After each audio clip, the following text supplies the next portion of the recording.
Reporting from Erie Street in beautiful downtown Windsor. This great sporting community is nestled right in the heart of one of the greatest rivalries in hockey, and CBC's a part of that. Of course, the Blue Jays and the Tigers go at it too. You can be a part of that. And no matter what, the staff can make you a part of the champions. We call ourselves Home of the Champions. We're delighted that you're considering it, and we hope that you join us. Be part of CBC Windsor 9 and CBC Sports. Play hockey, I make money there.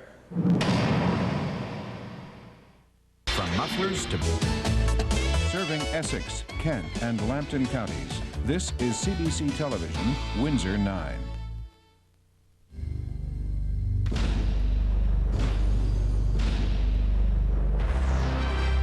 The following is a live presentation of CBC Sports.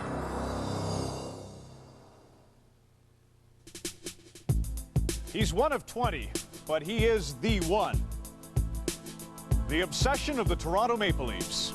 Break Chris Chelios and you'll break through, they say. But he's a tough nut to crack. Sure, he'll take an 8 count because he needs the rest. He's become a moving target, still remarkably quick on his feet, but now much more even-handed with his emotions. Incredulous and incredible all at once. The Leafs may see 20 Blackhawks tonight, but they'll only have eyes for one.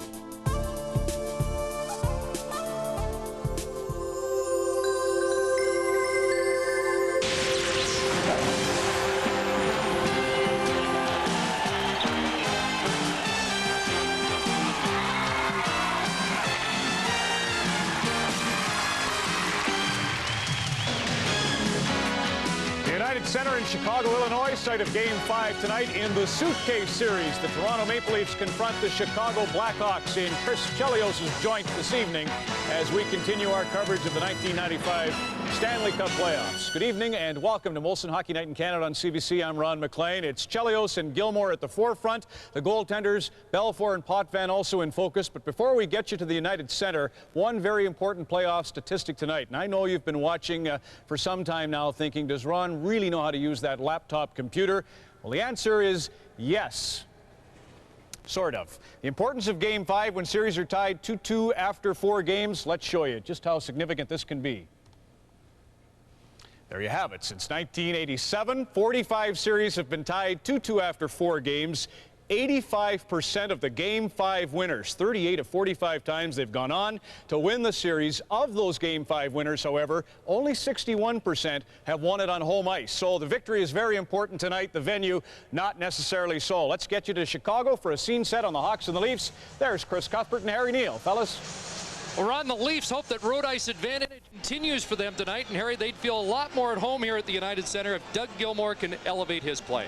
Well, there's no question about the fact that statistically Doug Gilmore has not done the job he did in the last 2 playoffs. He has but 5 shots on goal. He has 2 assists, both on the power play.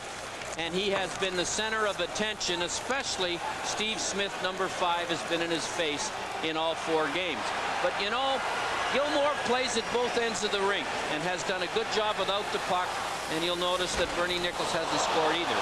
I think it's about time that some of those teammates of Gilmore, many of whom he carried on his back for 2 years, paid Gilmore back by coming up with career games tonight. And I'll bet Gilmore's a lot more like he was 2 years ago tonight in this big game number 5. Doug Gilmore with 2 assists, both of them here at the United Center and both on the power play in this series. He will start tonight at center with Matt Sundin and Benoit Hogue. The Leafs have made 1 lineup change. Grant Jennings is back. Dmitry Mironov out tonight. Ron? All right, Chris and Harry, thanks very much. It's a big one. To tell you a little more about Doug Gilmore, the 2 Toronto papers today and the National Globe and Mail all featured Gilmore in print. Stephen Brunt of the Globe and Mail had a column concerning his leadership and the fact that the Leafs' future's bleak without Gilmore of the past. Garth Woolsey in the Toronto Star said, Gilmore struggles. Where does it all lead? And worse yet, it was front page material for the Toronto Sun. Will the real Doug Gilmore please stand up?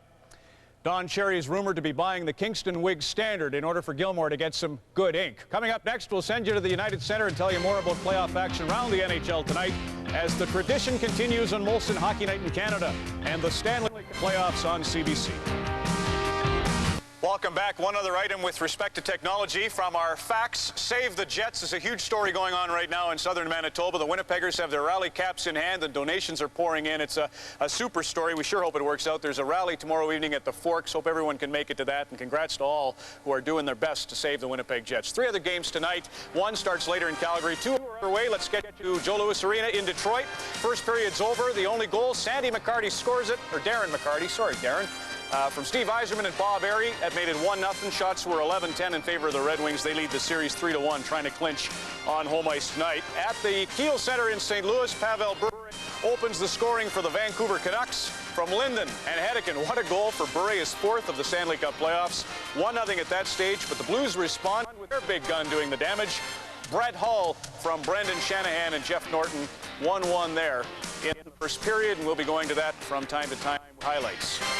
Well, I spoke of the significance of Game 5 since 1987, the year they introduced the best-of-7 format in the first round. Last year was a bit of an aberration. There were 7 series deadlocked 2-2 after 4 games, and of those 7, 3 times teams lost Game 5 but came back to win. Boston did it in the first round. You'll remember the New York Rangers did it en route to the Stanley Cup when they bounced back against the New Jersey Devils, and the Toronto Maple Leafs managed to do it, losing Game 5 to San Jose, but they did have the benefit of home ice in the final 2 games. There's the Leafs' perspective on what Game 5 means. In 1994, they lose in San Jose, reel off a pair of victories at Maple Leaf Gardens, but the year before that, they won Game 5, and I'll always remember we were sitting on the upper concourse at the Forum in Inglewood, California, and Don Cherry looks down at the practice, and Marty McSorley stays about an hour in the morning. He says, you know what, Ron, Leafs aren't winning, and they didn't, losing in overtime in Game 6 despite the heroics of Wendell Clark, and losing again in Game 7. So they've got a couple of fresh perspectives on what this game will mean to them tonight. It's their power play that has to roll against Chris Chelios and Gary Suter, and the only other story to bring you up to speed on is Jeremy Roenick was off to Birmingham tomorrow to check on his knee's status. They need the insurance. Whether or not it'll be the Reunited Center, we'll know probably tomorrow evening. The Chicago Blackhawks, the Toronto Maple Leafs. It doesn't get any better. This second year in a row they meet in a Game 5. Last year the Leafs won that one by a score of 5-0 en route to their series victory. We'll see what happens at the United Center with Chris and Harry. Thank you, Ron. The Hawks looking for their 3rd win in a row, and the Leafs looking for their 3rd win in a row at the United Center as we get set for Game 5 in this Western quarterfinal, which is tied at 2 games apiece. Well, like the teams, the goaltenders have been better on the road in this series. Felix Potvin, brilliant in his last appearance at the United Center. That shutout in game number 2. And Daryl Sutter says that Ed Belfour was at his best on Saturday night, smothering rebounds, and he smothered the Leaf offense, allowing only 3 goals in the 2 victories at Maple Leaf Gardens. Daryl Sutter at this morning's game day skate had a 10 to 12-minute speech on the ice to give to his Hawk players. Normally a very quiet guy, he was at his most best this morning. Pat Burns saying regarding the importance of tonight's game, I see no virtue where I smell no sweat. And he ought to smell it down there if the Leafs are going tonight. As you can see, Rob Schick in charge of proceedings tonight. And the off-ice officials are from San Jose. As we mentioned off the top, Gilmore starts with Matt Sundin and Benoit Hogue. It's Bernie Nichols with Murray Craven and Joe Murphy for the Blackhawks, and they had a strong effort in game number 4. Nichols was the first star, Steve Smith clearing it in, and Murphy was 6 shots on goal. Was showing signs of coming out of his offensive slump. He scored his first goal of the series on Saturday night. Craven also scored, and he has the puck out to center, and Sundin tries to knock it back in, takes a second whack at it, and clears it in deep. And now Ridley is out, so Ridley takes Gilmore's spot, and Pat Burns just wanted to get Gilmore out to open the proceedings. Here's a loose puck picked up by Denny Savard, and he'll flip it in. And Jamie McCowan back to get it. Daze's on the ice with Savard and Poulin. Here's Poulin picking off a loose puck, shot on goal. Potvin looked good there. Poulin again. In for Denny Savard. Savard wheeling into the slot. The backhand goes wide, and the Hawks trying to start quickly here in game 5. Weinrich can't handle the bouncing puck, and out at center ice, Ridley with the steal. Here's Mike Ridley working in, looking for Andrechuk, and Andrechuk checked before he got the shot off by Eric Weinrich. Daze starts back. We're 90 seconds into the first period as Daze is bumped by McCowan in the corner. And McCowan feeds it up left wing past Andrechuk and out to center. Well, Eddie Balfour in the games 3 and 4 in Toronto was terrific in the first 10 minutes. That's often the way the goaltender has to play in Chicago, and the Hawks have started with a couple of good scoring chances. Amonte out now with Dirk Graham and Brent Sutter. Gilmore is there trying to work the puck free as Ellett roughs up Graham in the corner. Amonte picks up the loose puck. Here's Tony Amonte trying to barge in front. Gilmore there ahead to Andrechuk, and Andrechuk out to center. Randy Wood almost intercepted that turnover by Chelios, and Gary Suter now off the boards. Amonte deflects it out to center ice, and Ellett feeds it ahead. Amonte all over Bill Berg. Todd Gill will take over. And Ellett flipping it in deep for the Leafs. Amonte just got out of the way of a check from DiPietro, who is in turn bumped, and Jeff Shantz takes it away. Shantz with a couple of goals in this series, including the empty netter to clinch game 4. DiPietro up to Berg, and he tips it into the Hawk zone. Back to get it, Suter flipping it into the air and out to center. Garth Butcher cross ice, and McCowan ahead to Sundin with Bill Berg and DiPietro. Shot doesn't get by Suter. Chelios behind the net and up the boards. Pinching in is Butcher, and the puck slides by Butcher out to center. Jeff Shantz cross ice as the Leafs change it up. Friva Krasov missed the pass. Now Sundin with a point in each game in the series. Feeds it ahead, and Benoit Hogue trying to wind up. Here's Hogue into the zone with a shot. Gloved down by Belfour. Chelios up ahead to Joe Murphy, and Ellett sweeps it away from Murphy. Hogue cross ice, Sundin off his skate, and a weak shot that goes wide. Nichols behind the net. Ridley bumping him. After it is Sundin. Chelios lost control. Hogue to Janssen, and a shot off the stick of Belfour and into the crowd. Just shy of 4 minutes into the first period, scoreless at United Center. Pat Burns made one lineup change. He took Dmitry Mironov out and put Grant Jennings in. Left his 12 forwards the same as he had in game number 4. Doug Gilmore, his ongoing battle with Steve Smith. Now remember, Steve Smith was not around last year in the playoffs, and as a result, Gilmore and some of the other Leaf offensive stars got more room. Gilmore just backhanded that wide. He was parked in front. Now out with Andrechuk and Domi. And the Leafs get it loose. Gilmore after it. Domi runs into Gerald Diddick. And it's Gilmore feeding the point. Dave Ellett with a shot right on Belfour, and he'll hang on with the Leaf line buzzing in the Chicago zone.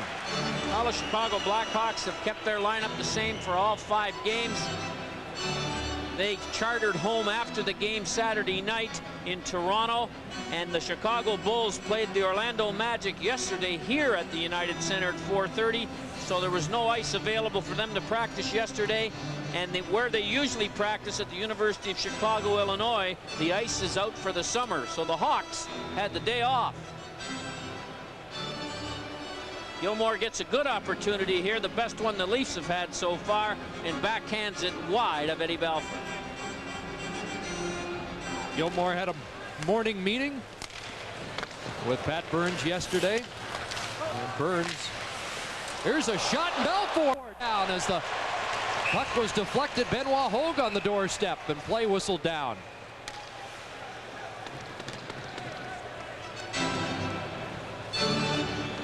Well, we've got scoring out of town. Let's go to the broadcast center. And here's Ron McLean. Okay, Chris, second period action now at Detroit. That's Kevin Hatcher, and watch the effort here. Funny, Mike Vernon doesn't think it's much of an effort, but it's a goal. 1-1, the Stars and the Red Wings.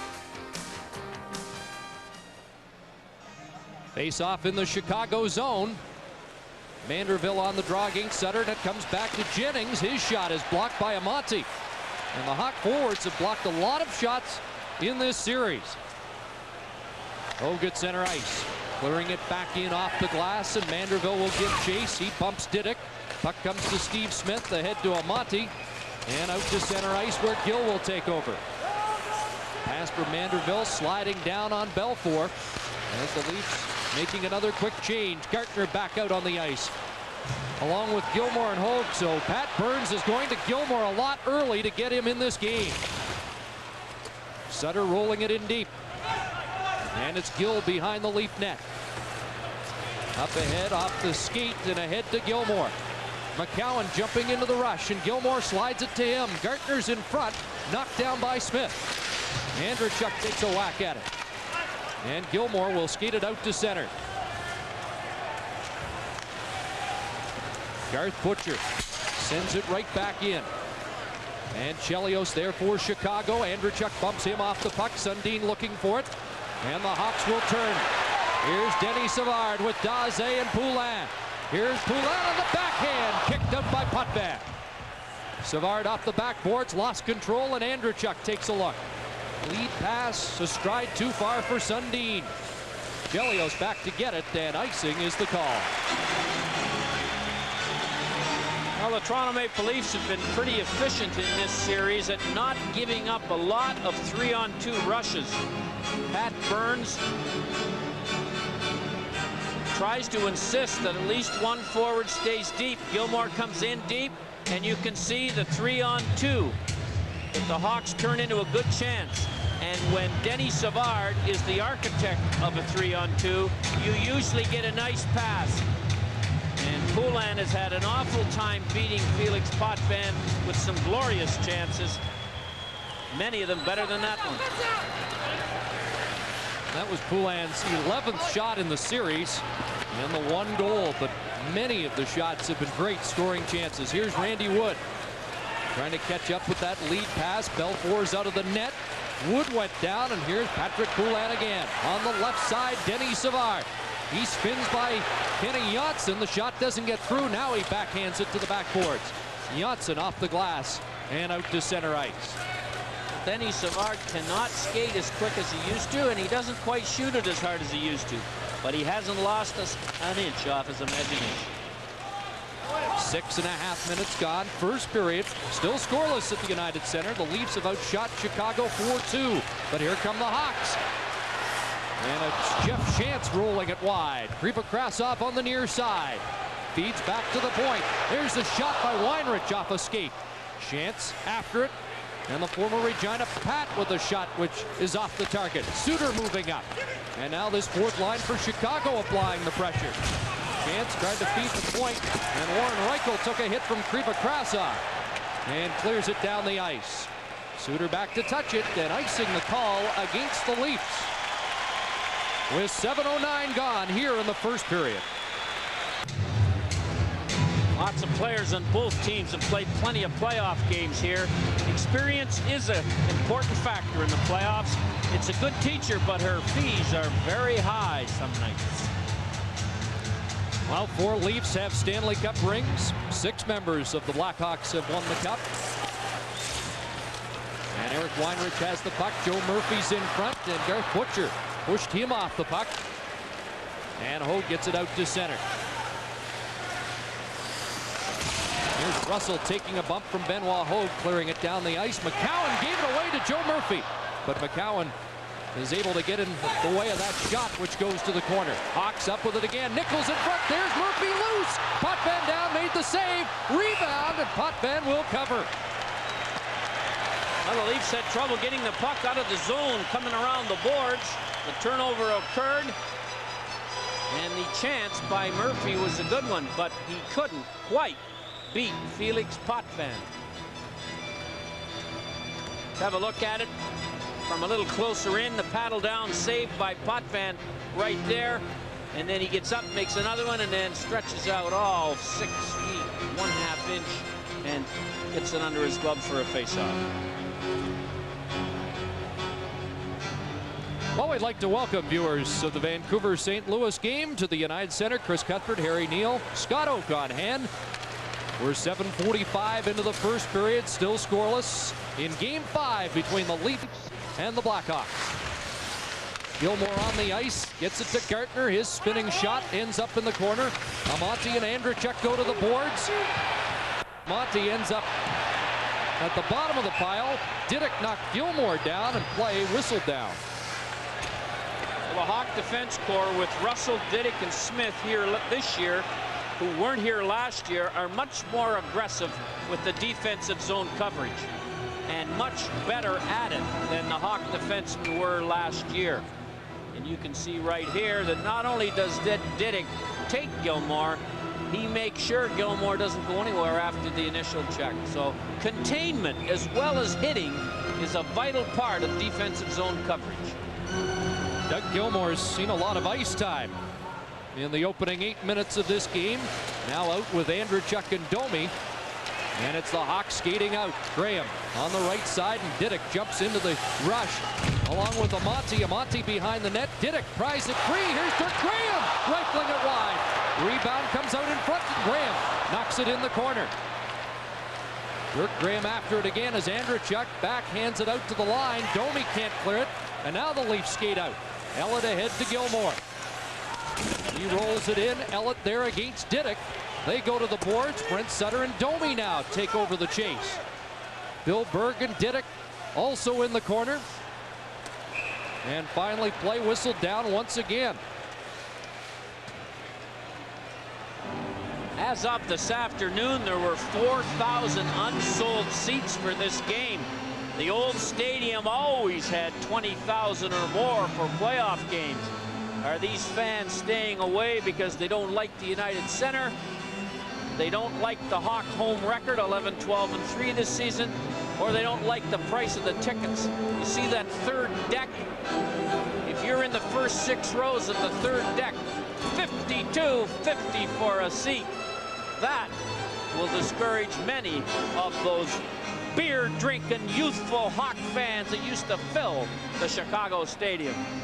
But this smaller group was awful noisy during the national anthem. Reminded me of the old days across the street. Here's DiPietro in the corner. The Leafs 3-1-1 at United Center this year. Puck cleared to the line, kept in by Gill. Belfour out of the net.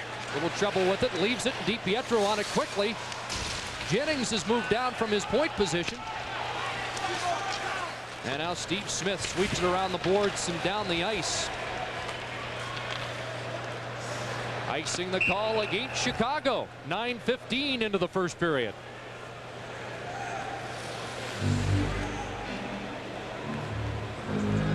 Well, let's have a look at the Chicago Stadium or what's left of it. If the wrecking ball only knew the memories it was destroying, it would roll into Lake Michigan, would it not? That is just about all there is left of the beautiful old Chicago Stadium.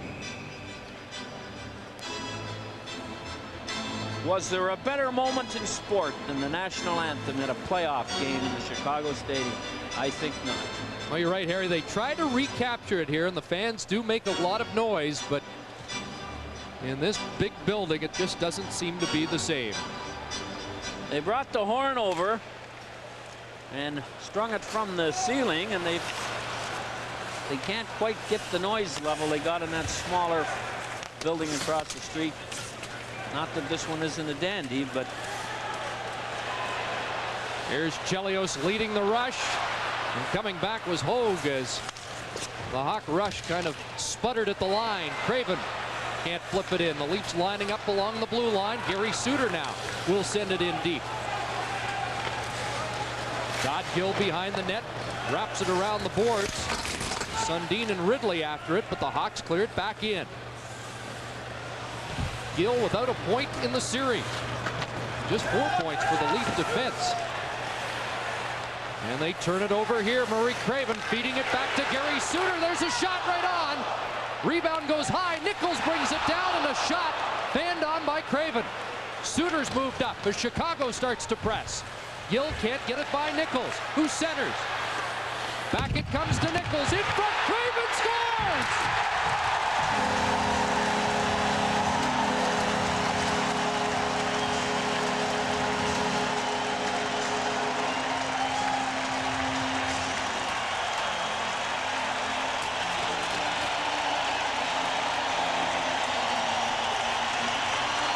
you cannot allow allow these Hawk defensemen to pinch down and keep the forecheck alive as Gary Suter did. And then about 3 cranial vapor locks occurred, and the result was this shot right here. Murray Craven hasn't had that much time since he played in Medicine Hat to put the puck in the net to make it 1-0 Hawks, and the Leafs got completely confused in the defensive zone coverage. There were 4 blue shirts back inside the bottom of the circle, and only 1 Leaf took 1 Hawk, and it is 1-0 thanks to Murray Craven. Well, the Leaf coach doing a slow burn on the bench after that goal. Murray Craven second in as many games. He was +3 in game 4. And the goal with assists from Nichols and Cummins at 10:22 has put Chicago on top. First time in 3 games here that the Hawks have scored first. Now Gilmore pulls down the high pass, trying to send away. Domi in front and Belfour down. Here's the rebound, and it's deflected into the corner. Steve Smith is up with it, and he'll lead Chicago out of the zone. Jeff Chance to the line. McCowan got a piece of him. Riva Krasov turning back, and a penalty coming up against the Leafs. And McCowan picks off the pass and brings about the penalty call. When we return, Gilmore will be in the penalty box. 9 minutes exactly to go in the first period. Doug Gilmore takes the first penalty of this game, and it's for tripping his old nemesis, Steve Smith, and they've been at each other since the start of game 1. The Leafs' penalty killing has been superb. They've allowed 1 goal in 17 power play opportunities for the Hawks, and the only goal the Hawks got, they were up 2 men, not just 1. And Chicago was 0 for 8 at the United Center in the first 2 games of the series. The only power play that struggled more in the postseason so far is that of the Quebec Nordiques. 1 for 21 against the Rangers. Here's Denny Savard getting it back to Suter. Chelios at the other point will take the pass and wind up. High shot, the rebound. The Leafs clear out to center. Vanderbilt and Berg, the penalty killers, with Dave Ellett and Todd Gill. Nichols, Murphy, and Savard up front as Suter gets to the line, passes it across. Here's Savard blasting it off the pads of Potvin. Chelios to Suter, 1 minute left in the man advantage. Patrick Poulin out on the ice. He one-hands it into the Leaf zone as Chicago completes the change. McCowan around the boards and off Ridley. Here's Randy Wood racing in. Wood, bad angle, and Belfour out to make the stop.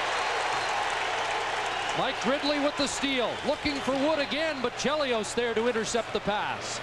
And Randy Wood's best scoring chances in the series, Harry, have been shorthanded. The way Eddie Belfour cuts the angle down, you got to turn the puck over to get it by him when you shoot from where Randy Wood let that shot go.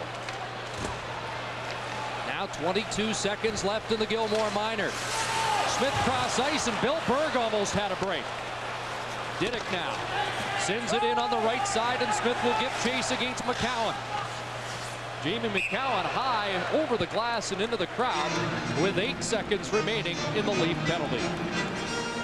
Eddie Belfour came up with 2 great efforts in Toronto, and you have to wonder whether when he got knocked flying a couple of times early in the game, it inspired him to a greater performance. In game 4, he made 3 stops in the first 10 minutes. Let's have a look at them. Do you remember this one right here by Ridley from 19 feet out? DiPietro in alone and couldn't do it. And maybe the best one of all after he got the cobwebs released from his forehead was this one on Sundin with the blocker. Any one of those had gone in, the outcome may not have been, well, look where he is. If it wasn't a rush, I'd be thinking he's going to take the face-off out there, but you can't even see the end of the rink, let alone the net. I think what you have to do, what you have to do on a bad angle shot, right under the chin. Put him right up, every one of them, until you get him to back off a little bit. And because if he makes the save, then he will not be able to control the rebound. Gilmore back on the ice, Leafs back at full strength, and Domi Out with Gilmore and Andrechuk, who's in front. Gilmore trying to spin in front, knocked down by Dirk Graham. Now Domi to the boards. Took a hit, but got it to Andrechuk. Here's Gilmore behind the net, centered it, and Andrechuk lofting that over the glass and out of play. 1-0 Chicago, first period.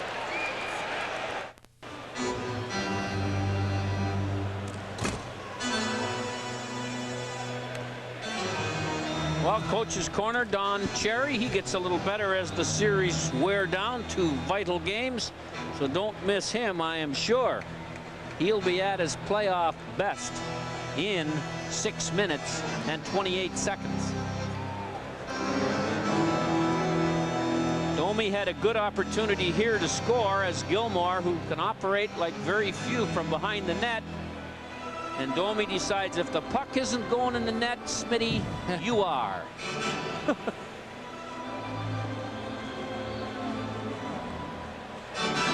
Domi trying to make himself a permanent part of that line with Andrechuk and Gilmore. Murray Craven just got out of the way of a Benoit Hogue hit. Gets it out to center. Kenny Janssen ahead to Sundin. And Joe Murphy rolls it into the Leaf zone. Dave Ellett back to get it with Craven forechecking. Chelios can't keep it in, and now Ridley after it. Mike Ridley gets it to Benoit Hogue, and a shot right on. Nichols there to collect the rebound. And it goes by Ridley back out to center ice. 5:50 to go. First period, 1-0 Chicago on Murray Craven's second of the series. Riva Krasov can't get it out. Jennings long shot, and Belfour controlled the rebound with Sundin looking for the loose puck. The Leafs are trying to go to the net to get position so they can screen Belfour or grab a rebound or tip it. But as I've said before, this Hawk defense is a better defense than the one the Leafs played last year. You may want to go to the net. You may try to go to the net, but you may not be able to go to the net and concentrate on the shot. Here's what I'm talking about right here.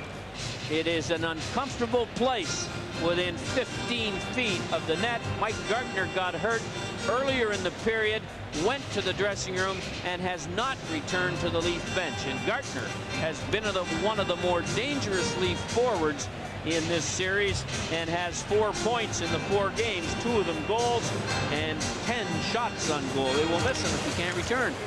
And both of the goals by Gartner were here in Chicago. Steve Smith from the faceoff. Ahead to Kriva Krasov. Todd Gill for the Leaf back out to center. Smith is there. And now Gill will regroup again. Cummins threw a check Gill's way, missed, but the puck is turned over. Cummins watched in the corner as he tries to center it. He helped out on the first Chicago goal. Now Schantz with it. Knocked down by Reichel. Reichel after Cummins. Kriva Krasov gave it away, and DiPietro starts out with Randy Wood. Penalty coming up against Chicago as Warren Reichel was taken down at center ice. And it's Kriva Krasov going off. The Leafs will get their first power play of the game. A second under 5 minutes to go in this first period. Leafs going on the power play. Krivo Krasov, the only European for the Hawks, takes 2 minutes for committing this crime in the neutral zone. It was a crime of passion, I would say, but it's going to cost the Hawks 2 minutes. The Leafs power play has been fairly ineffective. I see they've got Sundin on the point here, which is a change. Sundin and Ellett at the point. Hogue, Andrechuk, Gilmore are up front trying to get it away from Chelios, and it comes to Bernie Nichols, who was a standout penalty killing in game 4. Brent Sutter took it into the zone, and Matt Sundin took it away and will lead the Leafs back. Here's Sundin with 2 power play goals. The drop pass broken up by Dirk Graham. One of the weaknesses of the Leafs power play has been someone on the point who can carry the puck on the rush and get it into the zone under control. And that's one reason why they've got Sundin back there. They hold their breath on 2-on-2 rushes against the power play. That's the gamble you take when you put a forward on the point. First minute has elapsed in Kriva Krasov's minor. Leafs 3 for 21 with the man advantage, 2 for 7 here in Chicago. Pass too far for Ridley. Leafs can't control it again in the Chicago zone. The Leafs shoot-ins on the power play have been anything but productive. And they are a team that shoots it in a lot more than others on the power play, but it has to be timed properly. It has to end up where two Leaf forwards are going. Kenny Janssen now for Ridley. Off his stick to the corner. Weinrich around the boards. Janssen couldn't keep it in off the glass. And the Leafs regroup again. 3:20 to go in the first period and 20 seconds remaining in the Chicago penalty. Todd Gill sends it ahead, and Janssen will fire it in. Ridley after it on the near side against Dirk Graham. Now Randy Wood moving in. But again, Chicago gets it out to center, and the Leafs still looking for their first shot on this power play. Todd Gill clears it in, and the penalty is over. Krivokrasov back on the ice. 1-0 Chicago. Murray Craven has the goal for the Blackhawks as Krivokrasov out to center with Denny Savard and Dirk Graham. Turned back by the Leafs. Here's Denny again. He'll try it on his own. Against Gill on the backhand. Rolls it in front. Puck is loose. And Reichel is able to get it ahead to Bill Berg. Here's Reichel. Dump, but is able to clear it in deep. Chelios up the boards for Tony Amonte. On the tape to Poulin. He crisscrosses, gives it back to Amonte, working in with Savard. Denny Savard for Poulin, and he let it slide off his stick. Savard, though, picks it up again. Lost control. Poulin with one hand on the stick, can't control it. And the Leafs do get it out. DiPietro rolls it down the ice. Get it, got back ahead of Reichel. Gary Suter turns. And up to Poulin. Under 2 minutes to go, first period. Amonte at center. Just cleared it in as Chicago makes a change. Back for Butcher. Nichols bumps him. Joe Murphy is there for the Hawks. His pass broken up by Gilmore, who starts back with Andreychuk. Dave Andreychuk working against Steve Smith, and every time Gilmore's out, Steve Smith is there. Smith tying up Andreychuk this time. Andreychuk from his knees hit the side of the net. Domi crashing into his man. Smith takes a bump. And Domi hits Smith as well, but Craven's after it. Into the Leaf zone. Sends it across ice, and Nichols moves in. Here's a shot by Smith, and Andreychuk blocked that. 1 minute to go, first period, 1-0 Chicago.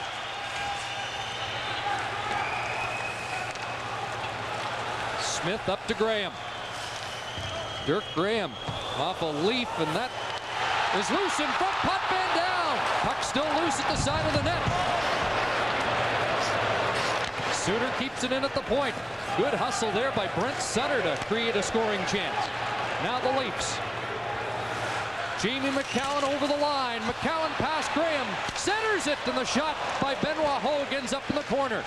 Butcher moving up, but the Hawks get it out to center. Matt Sundin cross ice. McCowan's there against Chelios. And Sutter with 15 seconds to go. Back to Chelios, up ahead to the captain Graham, and a nice pass to Daze. Had it hop over his stick, and they're calling it on the offside. 7.5 seconds left in the first period.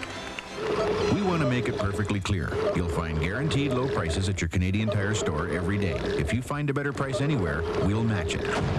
Guaranteed. Well, in the Chicago Stadium, I always felt if I could get out of the first period down 1-0, you had a chance to come back and make a game of it. And I'm sure Pat Burns, with 7 seconds left in the period, will somehow get his players to realize that that period wasn't good enough, but the game is far from over.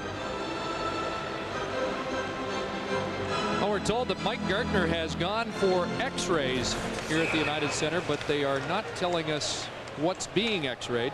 He got hit into the boards in the corner to the right of Belfour on about the 4th or 5th shift of the game. Got up slowly, stayed in the play for a few seconds, and then went to the bench. So it was hard to tell what his problem was. But you'd have to think pretty serious if they're taking him out of the game for x-rays. Gill and Poulin exchanging shoves as Elliott cleared it in on Eddie Belfour, and that will do it for period one. Here at the United Center, the shots on goal, 10-8 in favor of Chicago. And coming up in our first intermission, Don Cherry's in the coach's corner with Ron McLean. Murray Craven, the goal scorer from Nichols and Cummins. After 20 minutes, it's the Hawks 1, the Leafs no score.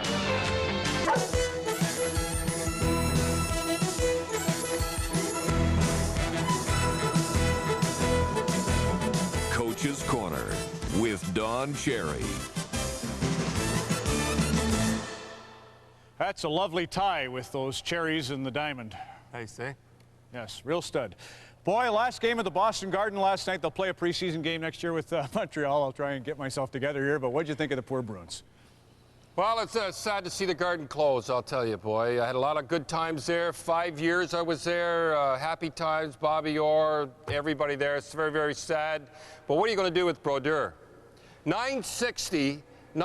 Save percentage was 960. That's never happened before, and under average at 1. That is unbelievable. But the guy, I am sorry to say, in my basement last night, there was some bad language. If that's hockey, what Claude Lemieux does, then I don't want to have any part to do with it. It's all on account of the instigator rule. I had guys come up. You know what he did. And I thought he did a good job shadowing you. Don't get me going now. Oh. Sticking, tripping, the whole deal. And you remember what happened the last time he did this? When he speared Cam in the mouth, and Cam, the guy's coming to me, why doesn't Cam do something about it? Let's see why he doesn't do anything about it. Watch what happened the last time he tried to straighten out that little piece of you-know-what. Go ahead. Cam picks up the puck.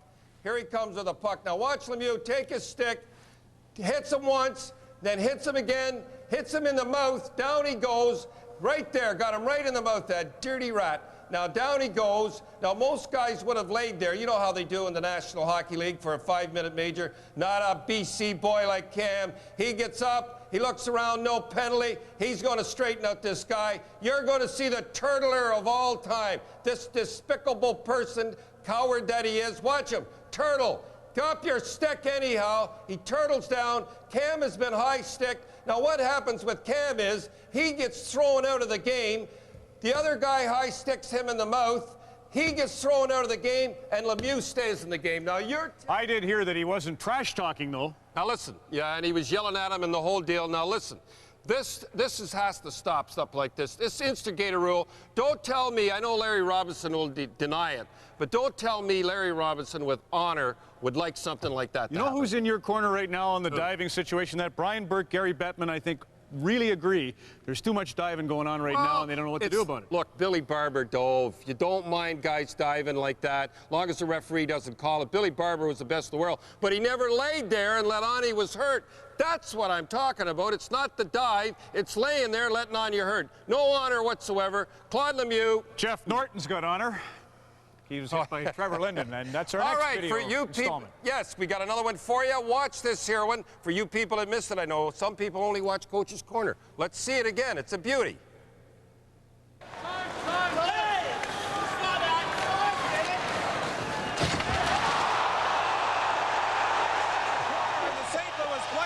Was knocked right into the crowd.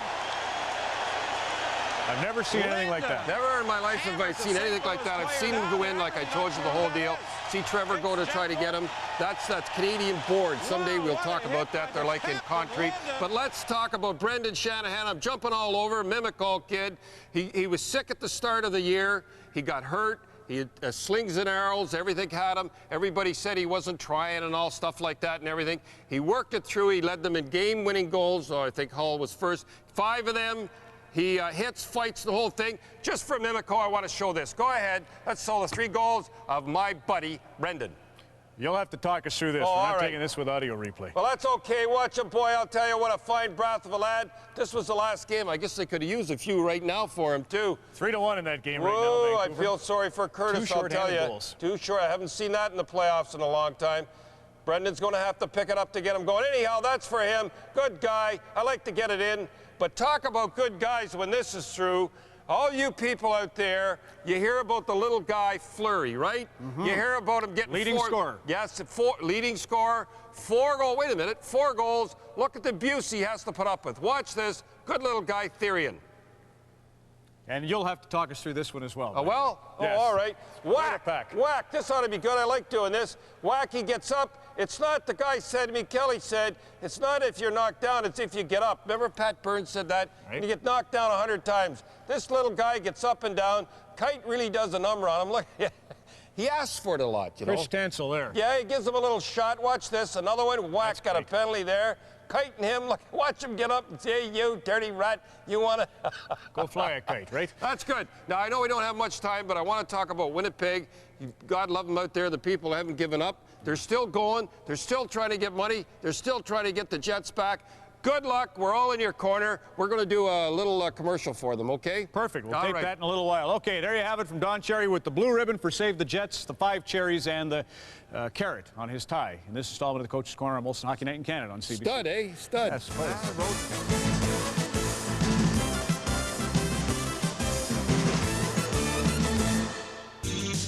The Toronto Maple Leafs of the 1940s were successful because of great defense and strong goaltending.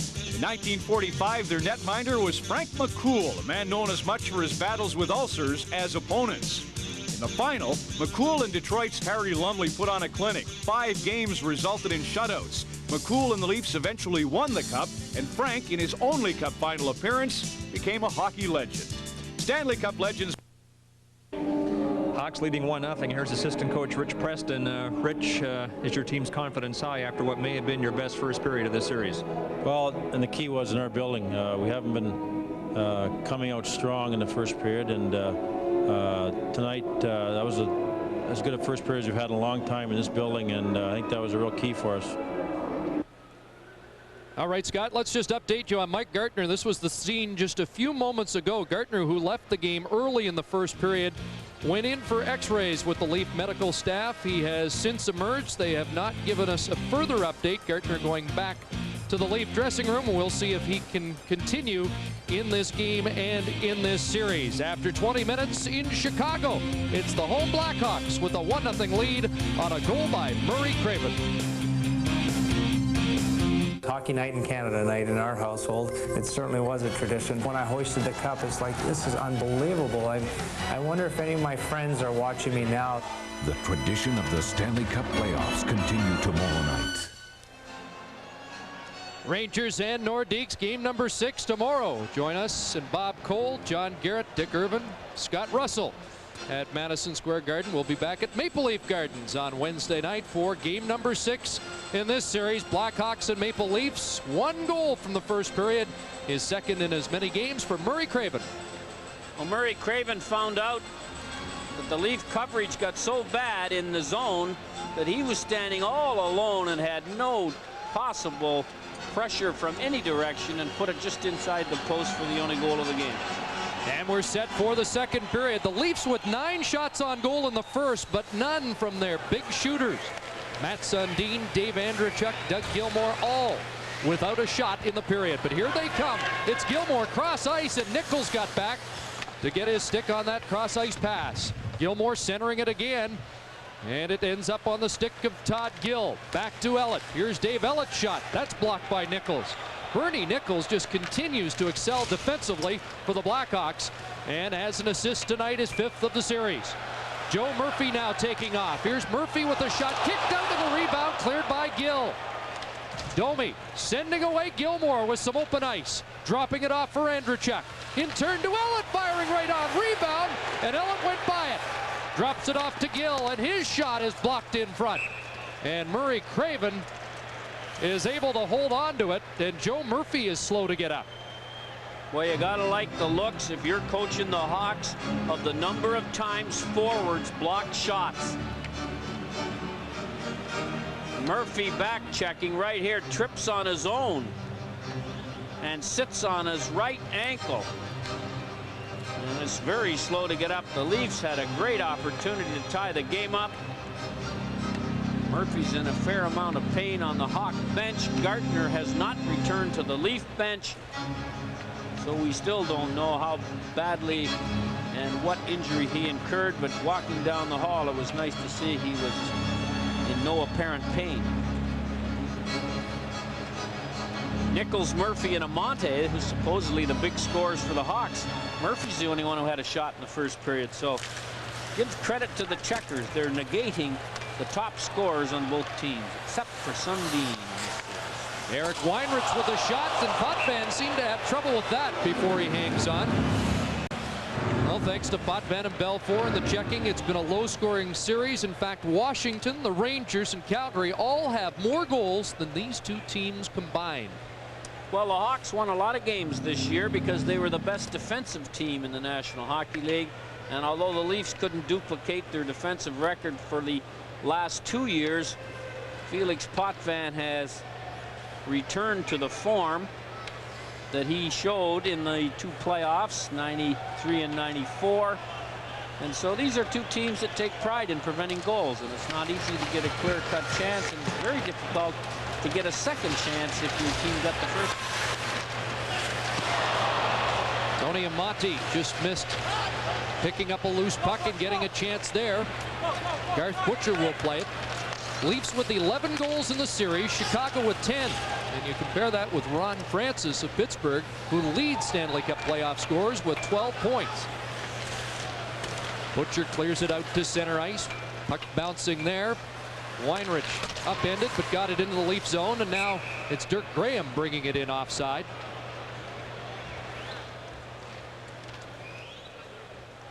Let's join Scott Oak. All right, Chris just had a word with one of the Leaf medical staff. The concern about Mike Gardner is for his ribs. The x-rays show there is no fracture. He has, though, yanked a cartilage, which is fairly painful. At last word, he was in the Leaf locker room getting iced down, and they say if he can stand the discomfort, he may return to play tonight. He had a rib injury early in the year when he got dinged by Marchman in Edmonton. And you wonder if that injury has been aggravated. The Leafs will miss Gardner if he can't come back. And I'll tell you one thing, Chris, if it's sore now, tomorrow morning, blinking is going to hurt. Well, there have been whispers that he has been playing in some pain throughout this series, and apparently it has been aggravated worse here tonight. So the Leafs losing another weapon as Ellett rolls it in. Eric Daze behind the net. Out on the left side, off the skate of Poulin, and Bill Berg throws it towards the net. Here's Ellett shooting, and that goes over the shoulder of Belfour. Wood at the side of the net. He's chopping away with DiPietro. Steve Smith trying to push it ahead. Bill Berg is there. Comes out in front, and Gerald Diddick up with it for Chicago, and he rolls it out to center. Ellett back in his own zone. Up on left wing for Berg, too far. Diddick shot right on, and Potvin had some company in the goal crease. Denny Savard had been knocked into the Leaf goaltender. Well, the puck got by Bill Berg as the pass came around the boards right to the Hawk point man. And that is a dangerous practice. Denny Savard has been a constant threat. Here he tries to fight his way past Kenny Jonsson, the forecheck, slides into Potvin, and now watch happens. When Potvin has to make a save, now you have to think that if that puck had gone in, it would have been no goal. But you never know. 142nd Stanley Cup game for Denny Savard. Gilmore on the draw against Nichols, and this has been quite a matchup. Hawks get the face-off. Suter puts it in front, and it caroms out to Dave Andreychuk as the Leaf breakout. Todd Gill in the rush. Andreychuk fires it in. Domi along the boards with Gary Suter. It's kicked free for Andreychuk. Gilmore is in front of the net. It gets to Gilmore, and Chelios doesn't allow the shot. Andreychuk centers, and Chelios again knocked down by Gilmore. Penalty coming up. Hawks on the attack. Murphy over to Bernie Nichols. Nichols sharp angle, and Murphy couldn't find the rebound. Ty Domi will shoot it into the empty net, but play whistle down. Chelios upended by Doug Gilmore, and the penalty is coming up against Doug Gilmore, the captain of the Maple Leafs. His second penalty of the game for cross-checking, and here is what happened. Chris Chelios from behind, and Chris Chelios went to the bench slowly and in a fair amount of pain. it is right there. So the Leafs kill another penalty off. Chelios is on the power play, so his ability to recover on the ice is only exceeded by his ability to recover from ill health. Hawks' second power play of the game. They had 3 shots on goal.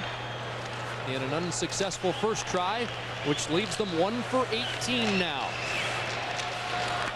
Joe Murphy's back, so that injury not serious. Chelios, cross ice pass, Nichols down low. Garth Butcher watching him. Savard in the corner. Butcher all over him, so Nichols will pick it up. Murphy's in front. Into Murphy it goes, and the puck knocked off his stick by McCowan. Now Denny Savard takes a high stick. And we've got another penalty coming up. Well, Garth Butcher is the culprit. Denny Savard the victim. There's a penalty called, and referee Rob Schick appears to be checking to see if there's any blood involved. The trainer for the Hawks came out. It is 4 minutes, or is it 5? Schick's got his thumb in a cast. It's hard to tell whether that was it.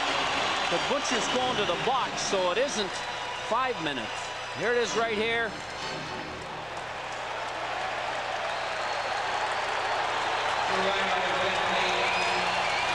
He hit his face on the glass.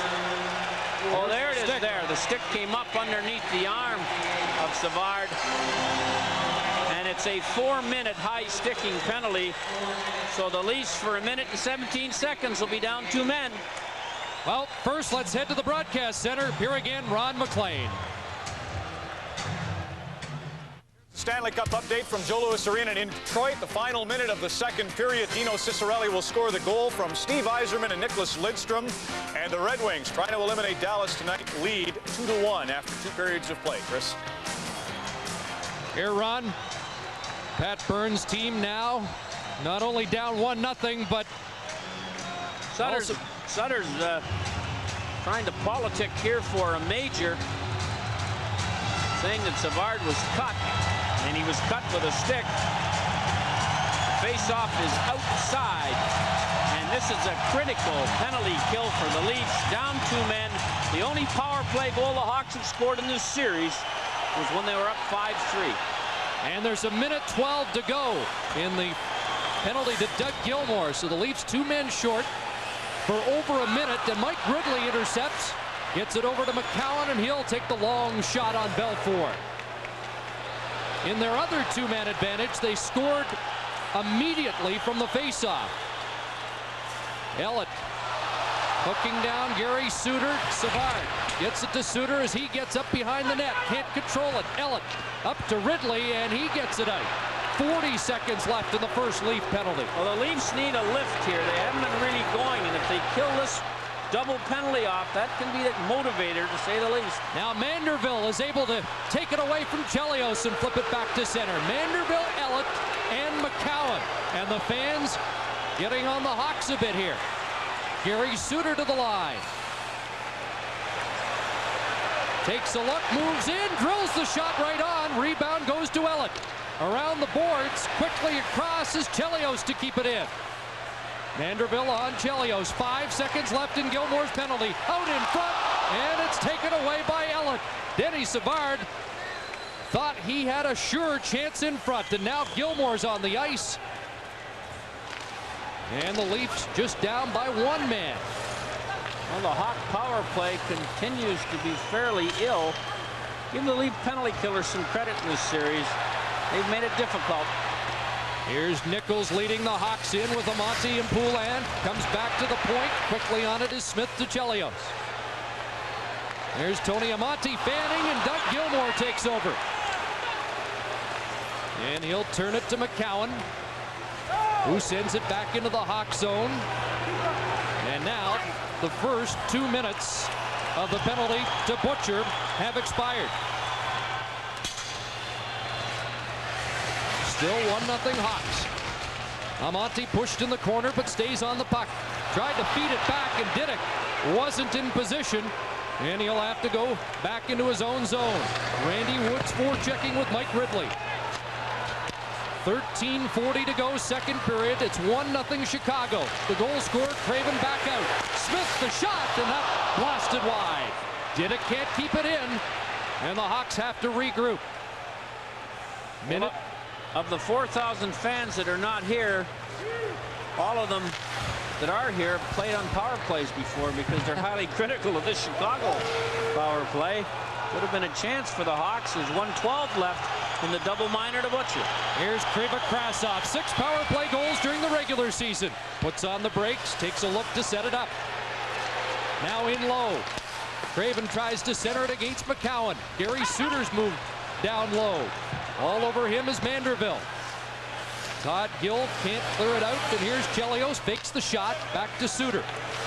Cross ice, and Krasov fanning. He'll get another chance, puts it in front, pop and down, and the puck cleared by the Leafs. 38 seconds left. As the puck clears down on Belfort, he'll have to cover with 32 seconds left in the double minor to Garth Butcher. While we have this break, let's go back to the broadcast center again. Ron McLean. Thanks, Chris. We're going to the Kiel Center. It was 1-1 after a period of play, and then a 4-goal outburst involving the two teams in the second. We'll show you a couple of those. Jeff Courtnall here breaks in a shorthanded goal, unassisted, and 17 seconds before that, Ruutu had one. And Brett Hull and Bill Holder score goals. There's Holders from Hull and Carbonneau, and it's 3-3 after a pair in St. Louis. Well, the Leafs penalty killers should be highly commended for the job they've done. I know the Hawk fans are booing the power play, but sometimes the penalty killers take away the easy plays and make you make the difficult ones. And that's exactly what it looked like happened to me. And the Leafs are 32 seconds away from getting out of a hole here with 12:34 to go in the second period. It could have been a tough. It could have put them in a tough spot. A 2-goal deficit for a team that's not scoring too often is a mountain to climb. Denny Savard flips it back in. Brent Sutter now out on this power play with Joe Murphy. Here's Murphy trying to get the backhand in front, then he rolls it wide. Murphy picks it up again, and a penalty coming up against the Hawks as Jamie McCowan was dumped. And as Chicago touches it, Brent Sutter is headed off. Well, you knew that it's not coincidental that when you get a penalty situation like the Leafs had, that the next debatable penalty will be called on the team that's had the big long power play. I'm not so sure that if that had happened under normal circumstances that Sutter would be sitting in the box, but it will give the Leafs a power play in 6 seconds. Well, we saw the momentum of games earlier turn around with big penalty kills of 5-minute majors. And let's see if that's a big boost for the Leafs. At this time of the year, especially at this time of a series 2-2, I mean, you have to score when you get up 2 men. You're not going to get that opportunity. You're lucky to get one of them in a game of this nature, and the Hawks blew the opportunity, and now they have to kill a penalty off. Leafs have Gilmore, Hogue, and Sundin, along with Kenny Johnson. 3 of their 4 men out are forwards, although Butcher's getting set to return. One problem the Leaf power play has had is they haven't been winning many draws. Nichols or Sutter under many of the face-offs in the Hawk zone, and they've been better than the Leaf centers most of the time. Leafs on the power play. Andrechuk shot off an ankle, and the Hawks clear it right back down. So Sundin is playing a point with Kenny Johnson. And up front, it's Doug Gilmore along with Benoit Hogue and Dave Andrechuk. Here's Hogue to the line. Lead pass for Gilmore goes into the corner. Andrechuk trying to park in front. And the Hawks cleared around the boards, kept in by Sundin. Now Nichols, another couple of whacks at it, gets it out. 11:20 to go, second period. It's 1-0 Chicago. And 66 seconds to go in the power play for Toronto. The Hawk defensemen, when they're shorthanded especially, but when they're at even strength on shoot-ins, the defenseman is not going for the puck, really does a nice job running a little interference to give his partner a little extra time. And it's a bit of an artful skill, because if you knock the guy down, you get a penalty. Puck cleared over the glass, and the Leafs were arguing that another penalty should be called, but Rob Schick says it deflected off something and that there will be a face-off in the Chicago zone. 49 seconds left in the penalty to Brent Sutter, and the Leafs have yet to give Eddie Belfour a difficult save. And last year, Harry, the power play was the difference in the series. 9 goals for the Leafs with the man advantage, 4 for the Blackhawks. This year, the Leafs have outscored the Hawks 3-1 on the power play, although Chicago does have a shorthanded goal. There's a shot in on goal, and the rebound cleared by Chelios off the glass. Todd Gill and Dave Ellett are now back. Randy Woods up front.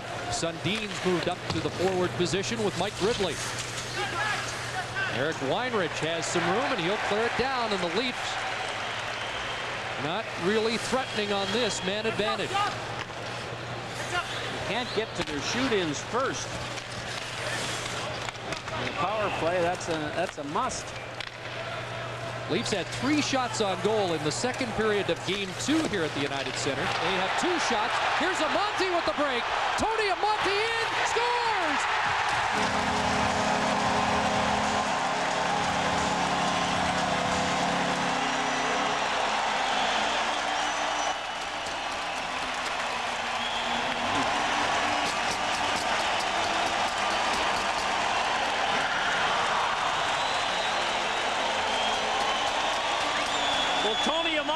The breakaway, but look at this shoot-in. As I've mentioned 2 or 3 times on the power play, they have to be better than that. Amonte with great speed outraces Todd Gill and then puts it up to make it 2-0 Hawks on a stick side just inside the post. And all the trouble resulted from a careless, lackadaisical shoot-in that was recovered halfway into the Hawks zone, chipped out, and Amonte was going in the right direction. Well, it is not a short-handed goal. Brent Sutter had just returned, but it's 2-0 Chicago. Back with our first update from the Olympic Saddledome in Calgary. The Flames have scored the first goal now in all 5 games. This is a power play goal. 6:07 into the first period. Joe Nieuwendyk in the slot. It caroms off him. Kelly Kissio draws the only assist. Nieuwendyk's third, and it's 1-0 Flames. Chris and Harry. Here, Ron, 2-0 after the Amonte goal, his second of the series from Chelios at 9:53. Well, statistically, it will not go as a shorthanded goal as Sutter was on the ice, but just on the ice. Emotionally, it is a shorthanded goal, both for the Hawks and against the Leafs. Here they come again. Craven centering it. They score! Jeff Shantz. And it's being waved off. It's being waved off. There's a penalty going to be given to the Hawks, and the goal doesn't count. Evidently, Rob Schick must have blown the whistle when the Hawks got the puck. No one on the ice could hear it, at least no Hawk could hear it, but he was very emphatic that there was an interference call. Let's see if we can hear the whistle.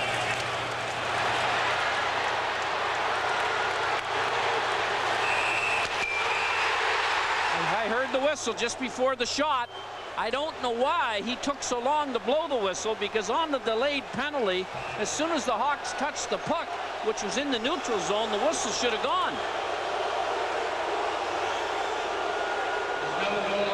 The Hawks didn't hear the whistle, but Rob Schick's hearing it from the fans here. A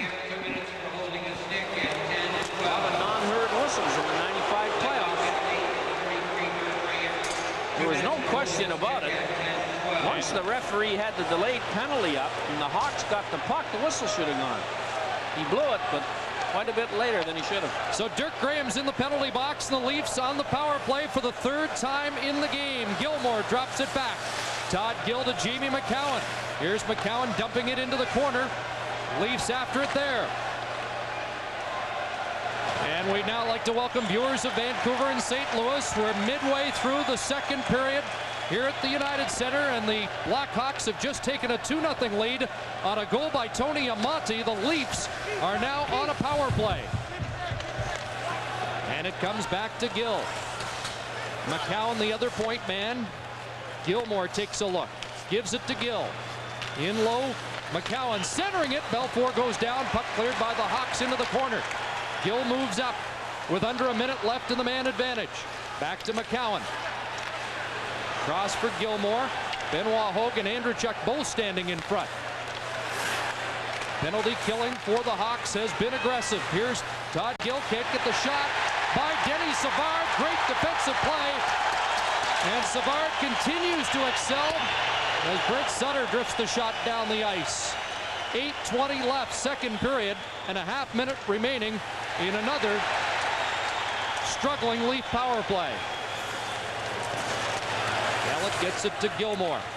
Sundin's back on the ice, and he turns into the Chicago zone. Taken off the puck. Randy Wood after it behind the net. Sundin trying to find the loose puck. It comes to McCowan on the near side. He takes his man to the boards, but Bernie Nichols is there to clear it down the ice. And Dirk Graham is back out for Chicago. Leafs 0 for 3. And the United Center fans saluting the home side for another great penalty kill. Now Sundin into the zone, offside. And it remains 2-0 Chicago. 7:35 to go, second period at the United Center. We're back at the United Center, and Grant Jennings has moved up on a left wing position with Kent Manderville and Bill Berg. Leafs are down one forward with the injury to Mike Gartner, who has not returned in the second period. Be able to hear this group forecheck. You won't have to watch him. Jennings taking Chelios out of the play. It comes back to Manderville, and he just shoots it in the corner. Murphy, Jennings on him. Now Chelios. Long lead pass, and Patrick Poulin racing into the Leaf zone. Looking for Gary Suter, who had moved up on the play. Couldn't get him the pass. Berg taken to the boards by Shantz. Now Janssen is after it for Toronto. Shantz hooking at him as the Leafs clear it out to center. Now Jennings up to Berg on the left side, can't control it, and Chelios clears it back down to the Toronto zone. Murray Craven scoring in the first period, Tony Amonte in the second, and the Blackhawks enjoying a 2-0 lead as Manderville moves in. Can't get a shot away as he's knocked down. Steve Smith gives it off, and here comes the speedy Amonte again, dropping it off. Murray Craven shooting, and that goes high. Ty Domi with Amonte draped on him. Nichols looking for it against Gilmore. Boy, everywhere 93 goes, 92 is in pursuit. Now Domi after it in the Chicago zone against Steve Smith, who's sandwiched. Gets it ahead to Amonte, and now it's Nichols leading Chicago out. Hit Butcher with the clear and attempt, and 6 minutes to go here in the second period. And Harry, again, the Leafs' habit with poor second periods is coming back to haunt them here. Kriva Krasov moving in. Here's Kriva Krasov with a shot on the short side. Leafs with just 2 shots on goal in the second period. They owned only 3 in the second period of game 2. The Hawks are outscoring the Leafs 5-2 in second periods of this series. Here's Suter almost barging in. McCowan with Kriva Krasov hacking at him. Gilmore will try and take off. Backhands to the line, and Suter there. Brent Sutter moving back in the Leaf zone, drops it off. Kriva Krasov looks dangerous. Gary Suter moving in. Brent Sutter behind the net, and Janssen on him. Mike Ridley knocks it loose. Sundin on the boards, but Poulin to Graham. Here's Brent Sutter shooting right on. Sundin collects the rebound, but Patrick Poulin on him. Knocked down by Sundin. And the Leafs clear it down the ice. 4:44 to go, second period. And the Hawks in control. Denny Savard out at center ice with Daze. Moving into the zone, Poulin following up. One hand's in front, and Potvin made the save on Daze, who thought he'd slid it by the Leaf goaltender. Two quick updates here. First at the Olympic Saddle Dome in Calgary, Theoren Fleury's 6th goal of the playoffs unassisted, and he's got 12 points to lead all point getters. 10-12 of the first. Calgary leads 2-0 against San Jose at the Dome. And in Detroit, they're inside 11 minutes remaining now in the third period. There's Slava Kozlov from Lidstrom and Fedorov. It's 3-1. The Red Wings lead there, fellas. And the home team leads by 2 here as Randy Wood clears it into the Chicago zone. Warren Reichel up front with DiPietro and Wood. And 4:12 to go in this second period. Hawks with the 2-0 lead as Poulin moves back in. Here's a chance for Denis Savard, and Felix Potvin collects the rebound and dumps the Hawk player and gets a reaction.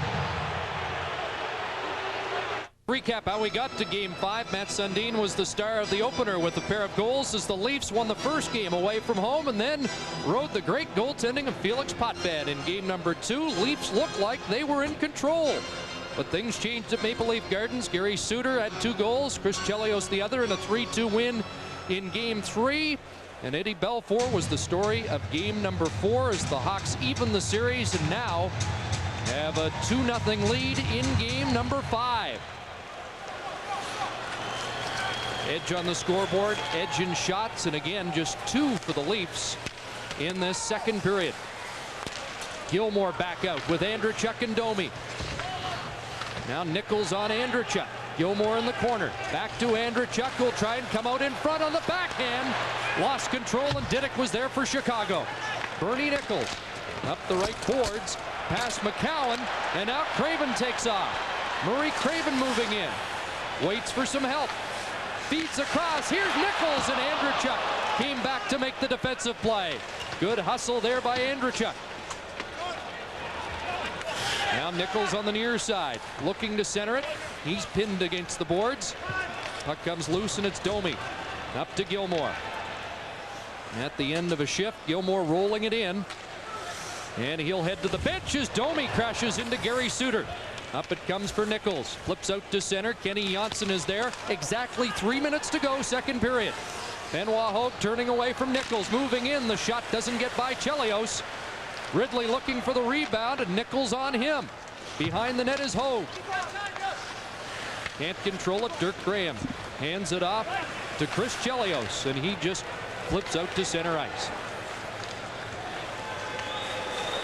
The rookie Janssen up ahead. Ridley blew a tire at center ice, and now Dirk Graham passes it across to Amati with Brent Sutter racing for the net. Janssen turning it up ice for the Leafs. Pass on left wing broken up by Chelios, and Brent Sutter's back to Dirk Graham. Across to Amati, and Janssen knocked it off his stick. Sutter tried to feed back to Gary Suter, who'd vacated the zone. Hawks changing as Dave Ellett up to Benoit Hogue on the left wing. Cross ice pass. There's Ridley with Randy Wood. And Denis Savard scooped up the loose puck. Here's Savard and Poulin. They get crossed up on that pass, and Ridley finds Benoit Hogue. Here's the shot, and that deflecting high over the glass and out of play. 1:46 to go here in the second period.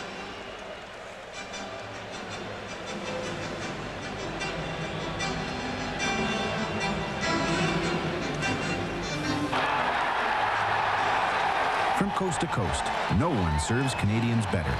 Canadian Tire, proud to be part of Canada for over 70 years. The Leafs cannot generate much in the way of offense, but here's a good example of a defensive play that maybe saved a goal. The last back checker back, Andreychuk sprawls and deflects a nice pass that would have gone right on the stick of Bernie Nichols. Chicago really have put up a strong defensive effort tonight, especially after they scored the first goal. And when you're first in goals against, you've had to defend a lot of leads, and you've got the people. I really think the biggest problem the Leafs have run into in this series, especially in games 4 and 5, and almost 2 periods of 6. The 6 Hawk defensemen seem to be too big and too strong too often for the Leaf forwards. Well, they've just haven't been able to generate anything offensively in this second period, and they're stuck on those 2 shots on goal. The club record low is 3 in a playoff game, which was matched in game number 2. DiPietro dangerously in front of his net, but here comes Sundin. He'll fire it in. After it on the far side is Berg. Sundin picks it up behind the net, and he's taken out of the play by Didick, using that size again. McCowan centering it.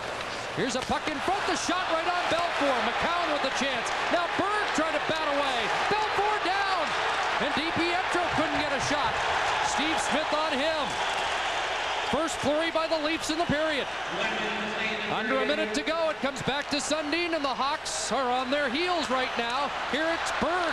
Side of the net, wraparound. Backhand. Sundin scores! Matt Sundin with 49 seconds left gets the Leafs back in it. Well, a very prolonged puck control session on Chicago in the Chicago zone, and the Hawks just couldn't eliminate the Leafs players when it got behind the net. And finally, Bill Berg tries to wrap around, and the puck squirts out to Sundin, who's being tackled by Steve Smith, but he gets the backhand away anyway. And with 49 seconds to go in what has been a dismal second period for the Leafs, they are back in the game as Sundin goes high over a falling Belfour to make it 2-1 Hawks. So Matt Sundin, his 5th goal of the series, and he has a point in each of the games. I think Sundin showed you that if you have time and the skill to do it, go up high, in close on Belfour. Here's Amonte speeding in again, and he fired it high. Because Belfour may be as good as any goalie in the league at taking the low part of the net away from you, especially when you're in close. Andreychuk snaps the shot. Belfour gloves it down, and Gilmore and Savard are bumping behind the net. Andreychuk having words with Belfour. The goal, Sundin his 5th from Berg and DiPietro at 19:11 of this second period. And goals in the final minute of the second period have been the story here in Chicago for Toronto. Well, DiPietro in game 1, with not long to go in the second period, got a goal on the wraparound. That's a tough pill for the Hawks to swallow and a motivator for the Leafs. And in game 2 in the second period, with even less time left, the Leafs recovered on a turnover, and Ridley snapped the bouncing puck in.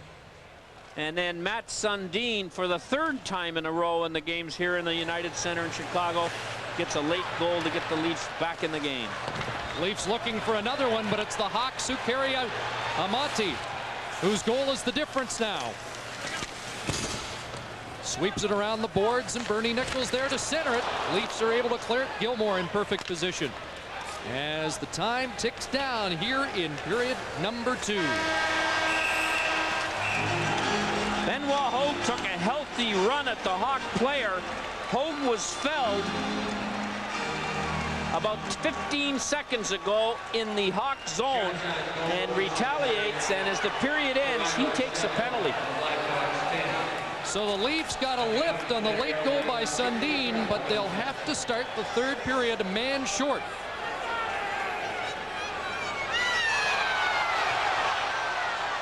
And I mentioned that they had just 2 shots on goal in the second period. Until the final minute, they had 5 shots on Ed Belfour in the final minute of the period. And the 1 goal by Sundin to get them back in the game. So after 40 minutes here, it's 2-1 Chicago. Let's join Ron McLean at the broadcast center.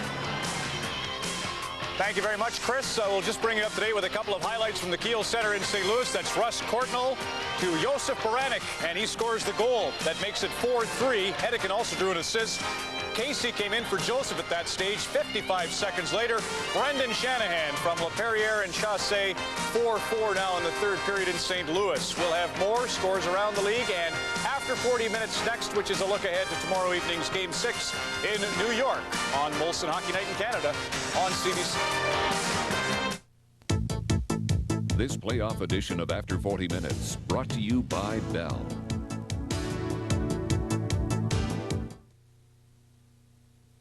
Tonight on After 40 Minutes, a look ahead to Game 6 of the Rangers-Nordiques. Wendell Clark's blast in the first period yesterday, a big part of Quebec's 4-2 victory at Le Colisée to send the series back to New York. John Garrett joins me from Manhattan now. John, what's the fallout from Game 5? What's being said by the coaches?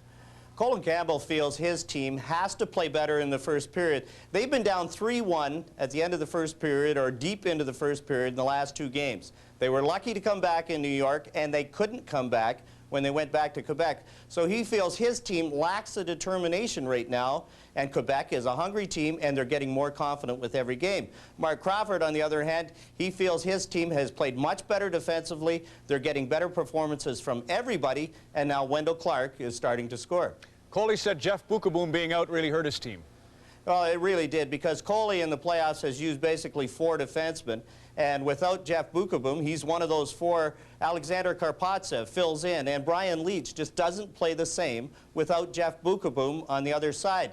With Karpovtsev there, Leetch stayed back, and Leetch didn't get a point last night, and he's been a dominant force. You look at Quebec's big line, John, they'll have to go again tomorrow night. I don't know that Joe Sakic's really had a big performance, save for Game 1, and Andrei Kovalenko's, to me, been non-existent. What do you think of those two with Wendell? Kovalenko hasn't played very well, but Joe Sakic last night played better in spurts. He was pretty good, and Peter Forsberg hasn't been the kind of player that I think Mark Crawford expects him to be. He feels his team can play much better, and I really think they can. Whether the Rangers can snuff them out in time, I know the New York Rangers do not want to go to Game 7 back in Quebec. Rangers had to be saying to themselves, be nice to win this thing in 5 and get the rest, but really there wasn't pressure on them. How about Quebec now going into this Game 6? What do you expect that they have to do to get at these champions?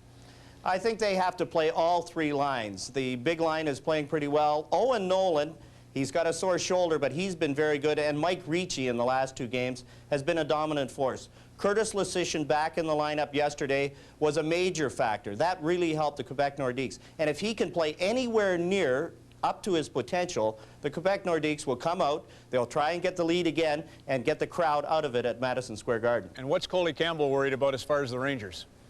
Well, he's worried about, Messier has played so well. Now, Messier's been working hard, taking a pounding. The same with Adam Graves.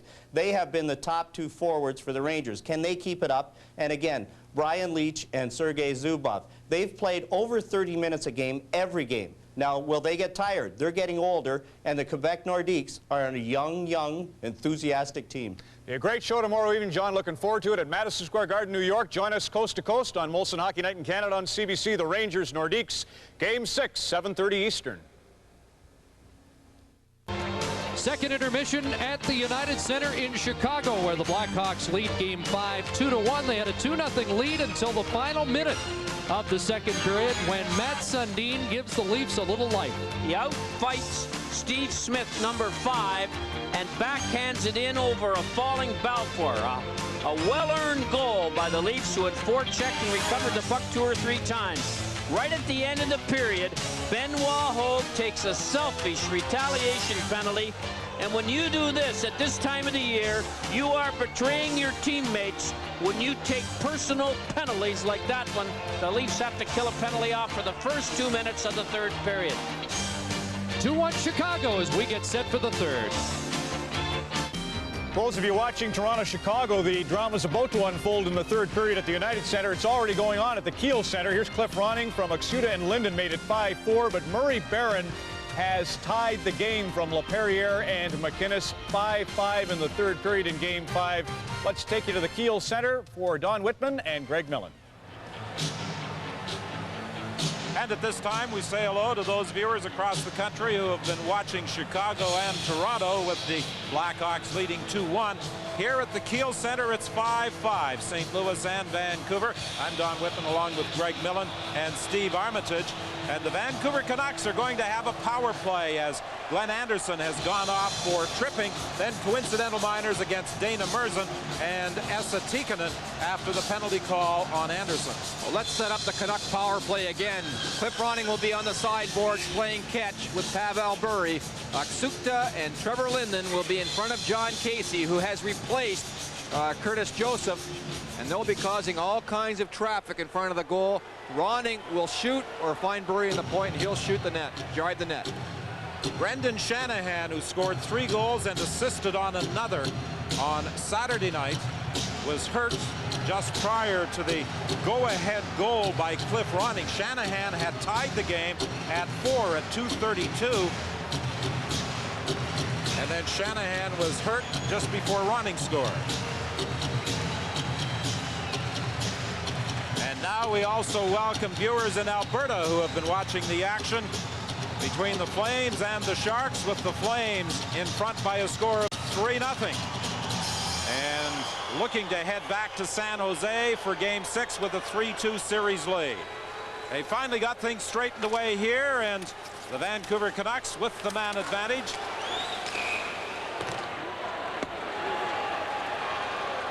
Anderson in the penalty box. And there was some slashing, and I think Carbonneau and Ronning are both going to get slashing penalties. And that's a bad trade for both teams. Carbonneau's been effective killing penalties. Cliff Ronning got the last power play goal for the Vancouver Canucks. We told you about the injury to Brendan Shanahan. We've now been informed that they've asked for a stretcher to be taken to the St. Louis dressing room. It looked as though his ankle buckled under him in the collision with Gino Ojic, and then his knee seemed to be in a very awkward position as he fell to the ice. 10:57 remaining. Rick Lee was not happy with the play of his team in Game 4. He felt his team let the Blues take up position in front of Kirk McLean too often. Well, tonight they've done a pretty good job of taking players away from the crease, with the exception of the last goal, where Chassé was being held in the crease by Dave Babbage, and that resulted in the tying goal. Welcome back for viewers Saskatchewan East. We got to get you to the United Center in a moment for the Hawks and the Leafs third period there. In Alberta, you might get a chance to go back to this game. Otherwise, it'll be on to the Olympic Saddledome as we continue with our coverage of the 1995 Stanley Cup playoffs and Molson Hockey Night in Canada on CBC.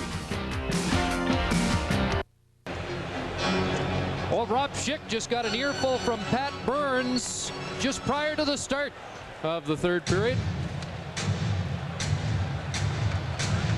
I think he's saying, I just watched the replay of that last penalty you called on Hogue, and it was a lousy call. But he's not going to convince him to change it, as we know. And Benoit Hogue is in the penalty box, and Chicago 0 for 4 on the power play tonight. Goes to the man advantage once again. With a 2-1 lead, Denny Savard takes a spill behind the Leaf net. Gary Suter has moved up. Here's Randy Wood along the boards, and he'll get a chance to carry it out to center with help from Ridley. Suter catches up from behind, but the Hawks take control. 30 seconds gone in the power play. Chicago a perfect 21-0-0 when leading after 2 this year. Manderville in, and Suter got a stick on that. Berg's lost his helmet, and we've got penalties coming up. And Denny Savard just took a swipe. Right now we'll hear from Pat Burns and Scotto. His team down by 1 after 2. Here's Pat Burns. Pat, your power play was a bit of a concern for you in Game 4. I'm guessing of equal or greater concern tonight. You know, I think both teams have a concern on the power play. I thought our penalty killing killed off. I mean, power play, I'm just sick of hearing about it. Sooner or later we're going to get one, and when we do get one, we'll forget talking about it. But you know, they had all the opportunities. We didn't have too many opportunities that period, and when we do have one, we'll try to score one. What can you tell us about Mike Gardner? It seems to be a pulled muscle or something in his side, and it won't return tonight. Double penalties coming up here to Chelios and Berg, who got mixed up on the back check when Manderville got a partial bit of a breakaway on the left side. And they're going to call them roughing penalties on Chelios and interference. Nevertheless, it is still the Leafs trying to kill a penalty off. And a minute 5 to go in that Benoit Hogue minor penalty. Steve Smith back to get it. Bernie Nichols, Murray Craven, and Joe Murphy are up front. Gerald Diddick hammers it in for Chicago. Puck went off. Nichols ends up on the stick of Smith. The drive. That just missed. Murray Craven in the corner. Back to the point, and Steve Smith returns it to Diddick. Shot doesn't get through, deflecting into the crowd. 40 seconds left in the Benoit Hogue minor. And with the Stanley Cup update, let's go to the broadcast center. Here again, Ron McLean. Chris will only sneak in long enough to let you know the Stanley Cup tournament's down to 13 teams. The Stars join Boston and Buffalo on the sidelines. The Detroit Red Wings, on goals by McCarty, Cicerelli, and Kozlov, defeat Dallas this evening at Joe Louis Arena 3-1 to win the series in 5. 3-1, and the first time in 3 years Detroit survives round 1. And they get a big monkey off their back as the fans were getting a little sick of them going out early after good seasons. Nichols behind the net with Murphy. It comes around to Diddick. Ellett. And Nichols, and the Hawks come up with it. Here's Bernie Nichols. Craven going out in front, trying to get loose. Nichols to Smith, lost it. Manderville trying to speed away. Kent Manderville knocked it past Diddick, chases after it in the Hawk zone, and Diddick takes him to the boards. Manderville does some good work down there, though, killing the final seconds of the power play and drawing a penalty against Chicago as Diddick knocks him down and is headed off. Well, it's the rule that the referees have enforced all season and haven't let up on it in the playoffs, checking from behind. A good job by Manderville to keep the puck alive and burn up some time on the penalty. And it starts right here when he jumps by Smith, deflects the puck past Diddick, and then roars in to keep it alive and keep the clock going. Diddick took one run at him, takes a second run at him, and here's the penalty. Here's a better look at it as we've isolated it just down to Gerald Diddick, who threw him in for a cold Molson Ice head first. Good job by Manderville, though. Lots of hustle to get into that position and drew the penalty. Boarding it's called, and the Leafs in 6 seconds will get a power play. And Chicago now 0 for 5 with the man advantage tonight. Here's Sundin flipping it in. Gilmore in front, tied up by Weinrich, and Belfour gets on it quickly. Now, I mentioned in the second period that the big Hawk defense core has been a problem for the Leaf forwards. Getting in the position in front or maintaining the position in front. And Eric Weinrich, you're going to see right here, number 2 for the Hawks, does a nice job on Gilmore. He takes him out and bothers him just enough, but Gilmore can't find that loose puck that sat there for an eternity in front of Eddie Belfour. Well, the Leafs will have to outscore Chicago by at least 1 here to force overtime and have a chance of winning Game 5. Sundin at the point, flipping it in, doesn't get by the defenseman, and Steve Smith sends it down the ice. The Leafs are 0 for 3 tonight with the man advantage and just 1 shot on goal. No wonder Pat Burns was a little bit testy when Scott Oak asked him about specialty teams. Here comes Sundin, working in against Weinrich, who clears it around the boards. Gill at the line. Gilmore knocks it in deep. Benoit Hogue is there. Back out to Gilmore. Gilmore to Hogue. Andrechuk's in front. Hogue hanging on. Now to Gill. Gill shot tipped by Andrechuk. Gilmore reaching for it. They score! Off Andrechuk on the feed by Doug Gilmore. We're tied at 2. Well, Dave Andrechuk, who got position on Steve Smith in front of the net, took a neat little pass from Gilmore and redirected it in. Benoit Hogue right here will throw it, trying to get it out to the point. The point shot gets through. Gilmore turns. Now look at Andrechuk. He turned around and got the inside position on Smith, and that allowed him right here. Watch Andrechuk now. Never mind Gilmore. We know what he's going to do with it. He's going to slide it across to 14 Andrechuk, and Andrechuk was in a too good a position and gets that big long stick down, and it is 2-2 early in the second period. And Burns said they were eventually going to get a power play goal. Those coaches know everything. And now he won't have to field the question anymore. Leafs go 1 for 4 with the man advantage, and Andreychuk has the power play goal from Gilmore and Gill at 2:52. Andreychuk's first goal since game number 1. Dave Andreychuk, one of the better power play scorers in his career in the National Hockey League, scores on the power play from Gilmore and Gill. The Leafs finally get a shot through from the point, and have a look at the net cam right here as Steve Smith got on the wrong side of Dave Andreychuk, and it cost the Hawks a goal. Series tied at 2, and now game 5 tied at 2. The Leafs rallying back from a 2-goal deficit. Craven opened the scoring in the first period, Amati in the second. The Leafs got a late goal from Sundin and an early goal here in the third. Gary Suter leads Chicago back, and a shot right on. Kriva Krasov in the corner, behind the net it goes. Trying to center it for Kriva Krasov, and McCowan knocks it to the boards. DiPietro bounces it out to center ice. Chris Chelios with it there. Rink wide. Pass intended for Amati ends up on the stick of Kriva Krasov, with Amati dancing in on left wing. Amati circling the net, and it ricochets off a stick and into the crowd. Tony Amade's been a force for the Hawks tonight, showing that great speed that he possesses, but doesn't show it every night. Certainly is tonight. Doug Gilmore made a lovely little pass to Andreychuk. This guy has taken a lot of abuse in the Toronto newspapers, among the sports media, but he fought off the Hawk defenseman to get the puck in front of the net to Andreychuk. He's a thoroughbred who's limping slightly, I think is the best way to look at it. Gilmore wins the faceoff. That assist for Gilmore, his 50th as a Leaf, and the point number 66 in the playoffs, moves him 1 ahead of Daryl Sittler and 1 behind Davey Keon on the all-time Leaf list.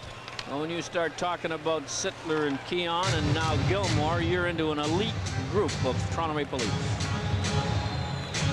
There's Daryl Sittler pacing up in the private box that the Hawks supply for the visiting team. Mr. Stavro came in for tonight's game. He's talking to some of the other directors that came with him. Gilmore and Denny Savard, 2 great playoff veterans, facing it off, and Kenny Janssen fired it in. Funny hop, and Andreychuk almost found Gilmore loose, but it's the Hawks that come back. Here's Daze overskating it. Savard follows up, tied up by Janssen. Now Daze walking in. Walker saved by Potvin. Ty Domi feeds it ahead, and Andreychuk is able to wheel away at center with Gilmore. They crisscross. Andreychuk banned on the shot. Gets the puck back again from Steve Smith. Domi looking for the loose puck, but the Hawks are up with it, and they skate to center. Starting to open up with a 2-2 tie early third period. Eric Weinrich banned on that. Janssen knocks him down. Domi behind the net. Lofts it into the center ice zone, and we have played 5 minutes of the third period. It's tied at 2. Reichel out now with Sundin and Benoit Hogue. Pass for Sundin, cut off by Bernie Nichols. He clears it in on the right side, and Murphy gives chase. Cleared around by Potvin. And the Hawks have it in the corner. It's Murphy.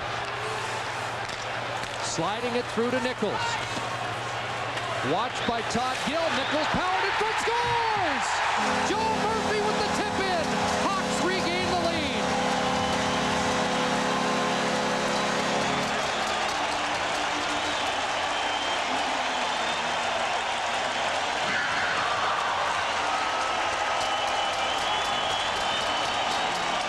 Joe Murphy fights off Todd Gill on the 3-on-3 defensive zone coverage and swings the puck out in front of the net, and Joe Murphy just slapped it home from about 3.5 feet out. Here's a look as Felix Potvin saw it.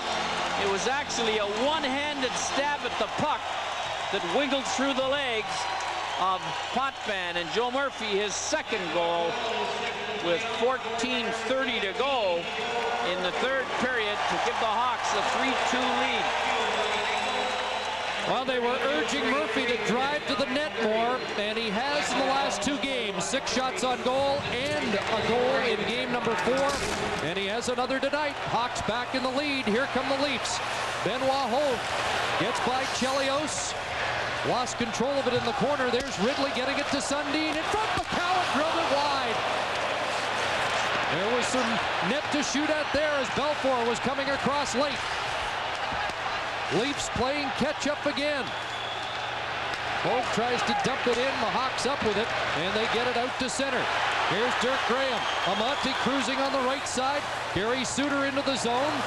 Missed Amonte with the pass, and the Leafs take over. Murphy's second goal of the series from Nichols and Craven at 5:30. The go-ahead goal here in the third. Now Cummins. He's watched by Ellett and taken to the glass. Jeff Shantz is up with it to Cummins. In front, Kriva Krasov. Couldn't bat it out of midair. Kriva Krasov now hit by Ellett. Gill back out on the ice. Cummins has him tied up. Sundin goes down along the boards. And the puck underneath the big Swede. And they'll hold it for a face-off. There's a shot of some of the people here at the United Center. They don't look like the same group that used to come to the Chicago Stadium. Here's a shot from the point. Potvin the save with plenty of traffic. He's a little slow to get up, but he's all right. And the Leafs get over center and cleared into the Chicago zone. Better pace to this third period. Nichols clears it ahead, and here come the Hawks. 3 through center. Murray Craven takes the shot off the toe of Potvin. Craven with the goal and an assist tonight. And Bernie Nichols with 2 more helpers. He has 6 assists in the series. And if he keeps setting up goals, nobody will be that concerned about his inability to score goals in recent weeks. Especially when he's playing defensively so well in the penalty killing department. Janssen has an open man, and a pass for Domi just failed to get through. Gilmore had Domi open. Now Gilmore stealing it. Here's Gilmore taken down, and Chris Chelios will be headed off. Out of the net comes Potvin. There's a shot, a goal, rebound, Belfour down. And Domi taken down. Hawks touch it to relieve the pressure. But for the first time in the series, Chris Chelios is headed to the penalty box. 12-12 to go in the third period. Chris Chelios takes a penalty. They call it slashing, but it looked to me like it was high sticking right there on Gilmore as he slaps him on the side of the head. And as the delayed penalty call is on, Ty Domi gets a great chance in front, can't find the puck. Anderchuk couldn't get it either. It comes back to Domi, and then Weinrich throws Domi to the ice. The Leafs power play that scored the last time have a chance to tie it up again. 1 for 4. 4 power play goals in the series, and 3 have come here in Chicago. And the Leafs need 1 to tie the game again. Hogue, Sundin, Gilmore, Andreychuk, Gill. And the Leafs have the puck. Here's Gilmore. Back to Gill. Sundin fires right on. Weinrich gets the rebound, can't clear it out. Gilmore keeps it in. Here's Todd Gill, loads it up, and the shot goes off Nichols. Here's a pass back to Gill again. He is able to just keep it in. Fans don't agree. Todd Gill, side of the net off the skate of Weinrich. Now it comes to Gilmore. Feeds to Gill again. The one-timer by Sundin doesn't get through. Andreychuk the backhand. Belfour made the save. Off the glass, and Gilmore brings it down. Minute left in the man advantage. Benoit Hogue out to Sundin, back to Gill. There's the shot right on. That one got by Nichols, and now Nichols gets it by Gill and down the ice. Bernie Nichols has got the Leaf pointman intimidated with the number of shots he's blocked. I think they have to fake the shot, take a little step sideways, and get it through. Here's a chance for Craven, whipping the shot right on. 34 seconds left in the Leaf power play, and we saw the best sustained pressure by the Leafs with the man advantage in the series. And now they come in offside. 25 seconds left in the slashing penalty to Chris Chelios. So often in this league, when the power play goes south, it's confidence more than anything that causes the problem. And you can see on the power play after the one the Leafs scored on that it looks a lot more like the power play that was pretty good to the Leafs at times this year. And it's like anything else in this game. If you don't have confidence in yourself and your teammates, you just don't make the kind of plays you do when you do have confidence. And the Leafs threw it around 4 or 5 passes. Nichols comes out to block the shot, and he goes down a little early. If you could fake it and step around him, you'd put the Hawks in tough shape. It's amazing how talented offensive players like Bernie Nichols and Denny Savard and Doug Gilmour have become great defensive players as well. Gilmour has made his reputation in this league as a defensive player long before he did as a defensive player. Most of it in St. Louis. Puck chopped over the glass, out of play. Down to 5 seconds left in the Hawk penalty. Well, Doug Gilmour and Bernie Nichols for the Hawks have looked into each other's eyes on face-offs a number of times here in almost 5 games in this round. And neither one have scored, but both have been valuable members to their team. I don't think I've seen Bernie Nichols play with this much defensive intensity at any other time in his career. We saw him lots of times be the offensive star, but he's the defensive star for the Hawks.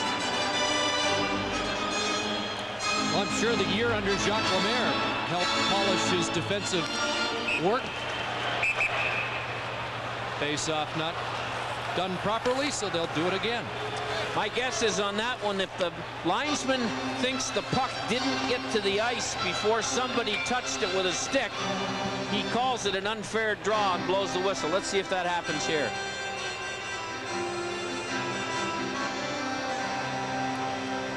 Well, it was a couple of fake drops. I know that drives the centers crazy. When the referee moves his hand at all, the people taking the draw are looking at his hand and they move. You've got to move your hand only when you drop it. That's what he did there. And Sundin won it cleanly, and apparently they're going to do it a 3rd time. What about a jump ball? There's been a few of those in this building. Throw it up in the air and see who comes down with it. And the Leafs are hot. They're going over to Rob Schick. Now, you cannot change lines after a false face-off. The Leafs are trying to do it, and Mr. Schick is allowing it.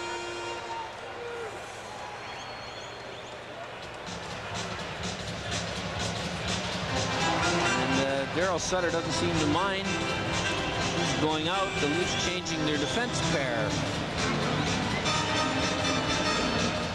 Well, they're going to overtime at the Kiel Center. What a game that must be. What a series it's been. Here's McCown with the shot. The penalty is over. McCown in front again. Sundin down. Randy Wood walking at it.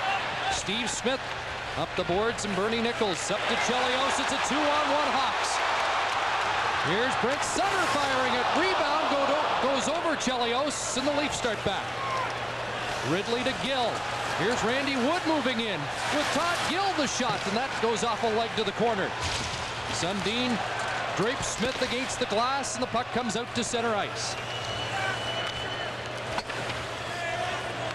Todd Gill at center over the red line. Denny Savard was tripped up at center, and there's going to be a penalty against Toronto.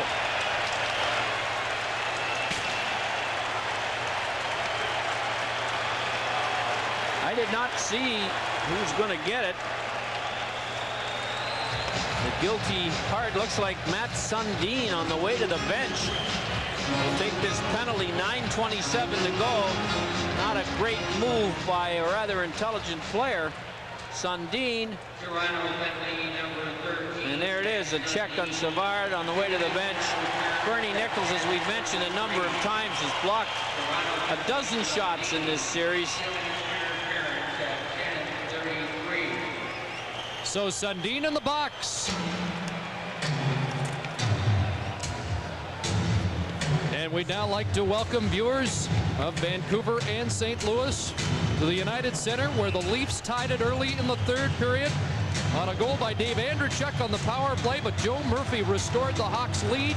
And now Pat Burns shaking his head because Matt Sundin has taken a penalty away from the play to give Chicago their 6th power play opportunity of the game. Well, it wasn't a bone-crushing body check by any means, but it was away from the play. Look at Suter cheating up from the face-off, roaring in, and the blast goes off putt bed high. Kept in, and Amati has it. Murphy's in front. Butcher sliding. Amati with a couple of chances to center it. Can't get it by. Manderville without a stick ties up Chelios. And now Jamie McCowan. Stopped from behind by Joe Murphy. Gets it to Garth Butcher. He's knocked off the puck, but McCowan picks it up. And the Leaf penalty killers come to center. Manderville and Berg. And Bill Berg into the zone. Taken to the glass by Gary Suter. 8:50 to go, 3rd period. It's 3-2 Chicago. Denny Savard to Amati. Tony Amati moving on the left side, deep to Savard. Back to Suter, across to Chelios. Here's Savard, loose in front, the shot, putt band down. Manderville couldn't find the rebound, it goes to Suter. Chelios moving in. Now Suter puts it in front, putt band down, and he has it. And holds on, and the Leafs try to clear one of the Hawks out of there. Looks like a rodeo in front of the Leaf net. Blue rodeo at that. When the point shot comes in, and anyone takes any kind of an extra swing at the puck when the goalie's got it, then you better hold your breath and close your eyes because somebody's coming at you. 1, 2, or in that case, 3. Tony Amati, when it all calmed down, knocked Bill Berg down. And evidently, no penalty on that one. Oh, he's going to give double penalties now. But he really could have given Amati the extra penalty. But it's a double penalty here. Amati and Berg, and now Berg charging over. Berg stepped on his stick when he tried to pick it up, and Amati didn't like it and went that.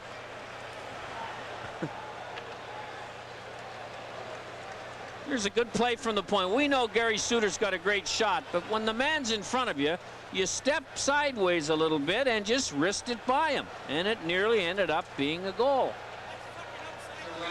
Point men who think they're going to score with every point shot are making a mistake. Sometimes getting it on the net is a better play. 8:21 left in the game. Felix Potvin has made 29 saves. 54 seconds left in the penalty to Sundin. Berg and Amati will sit there for 2 minutes.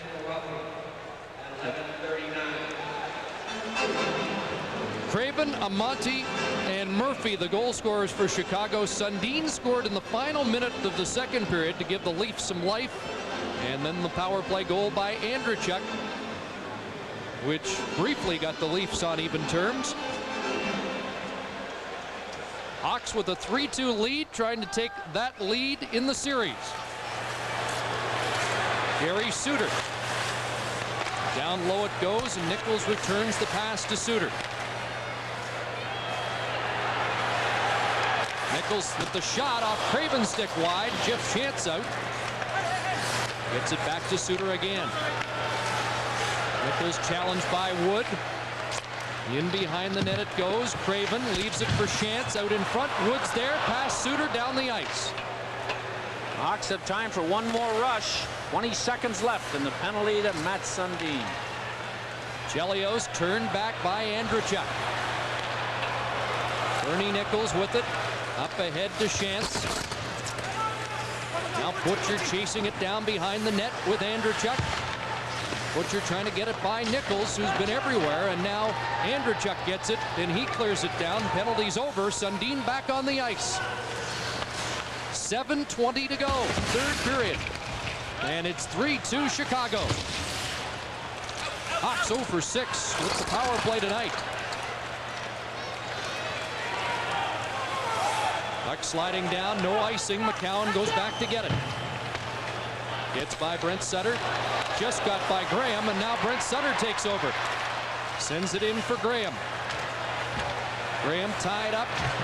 Joe Murphy's on the ice again, looking for a loose puck, but the Leafs get it to center ice. Murphy forechecking, crashing into Butcher. Around the boards it comes, and now Domi takes a look, feeds it ahead to Gilmore. Here's Doug Gilmore against Diddick. And Diddick handles him well and takes him to the boards. Benoit Hogue moving up. Murphy along the boards against Gill, pushes it by the Leaf defenseman. Up at center ice. Here come the Leafs into the zone. Todd Gill in for Hogue. Benoit Hogue got past Diddick. Into the corner. He's taken. Gets it out. Todd Gill was checked by Graham as he went for the net. Leaf defenseman will start moving up now, looking for the equalizer as play is whistled down with 6:05 to go here in the third period. Harry, there's a sign in the Chicago dressing room today. It said bite, claw, and scratch every shift. I think it really will apply now with 6:05 to go. And Ridley on this faceoff. Leafs got a shot just wide of the net. McCowan moving up. Chelios for Chicago, and Ridley quickly on him. McCowan flipping it around the boards, hit Ridley. He gets it out to Kenny Janssen. There's a shot, and Belfour has it and hangs on.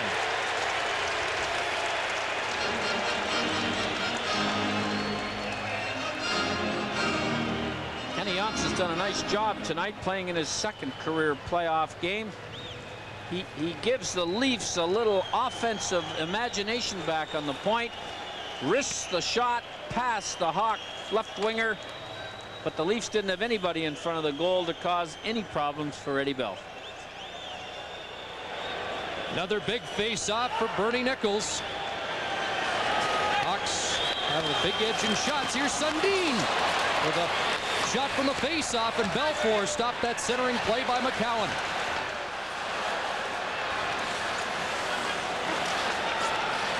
Here's Shantz getting it out. And Janssen. Up to Ridley. Under 5.5 minutes to go. Gary Suter wheeling at center ice for Chicago as a wide open Murray Craven scores!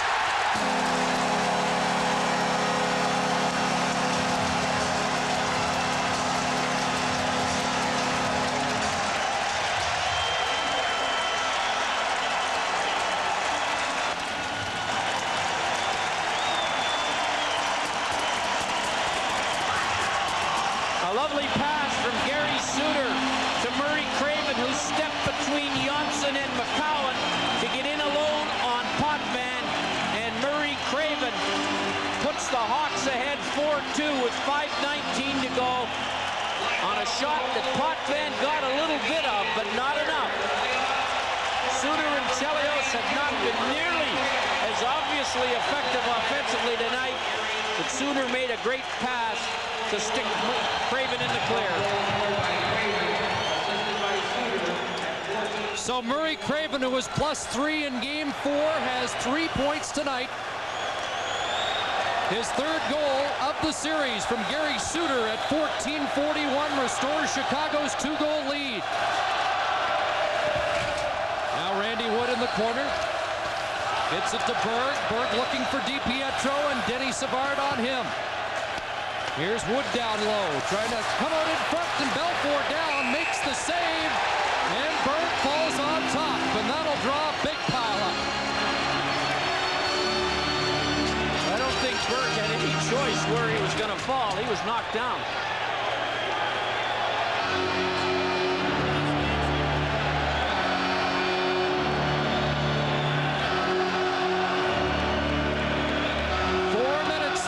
Seconds left here in the third period. 4-2 Chicago.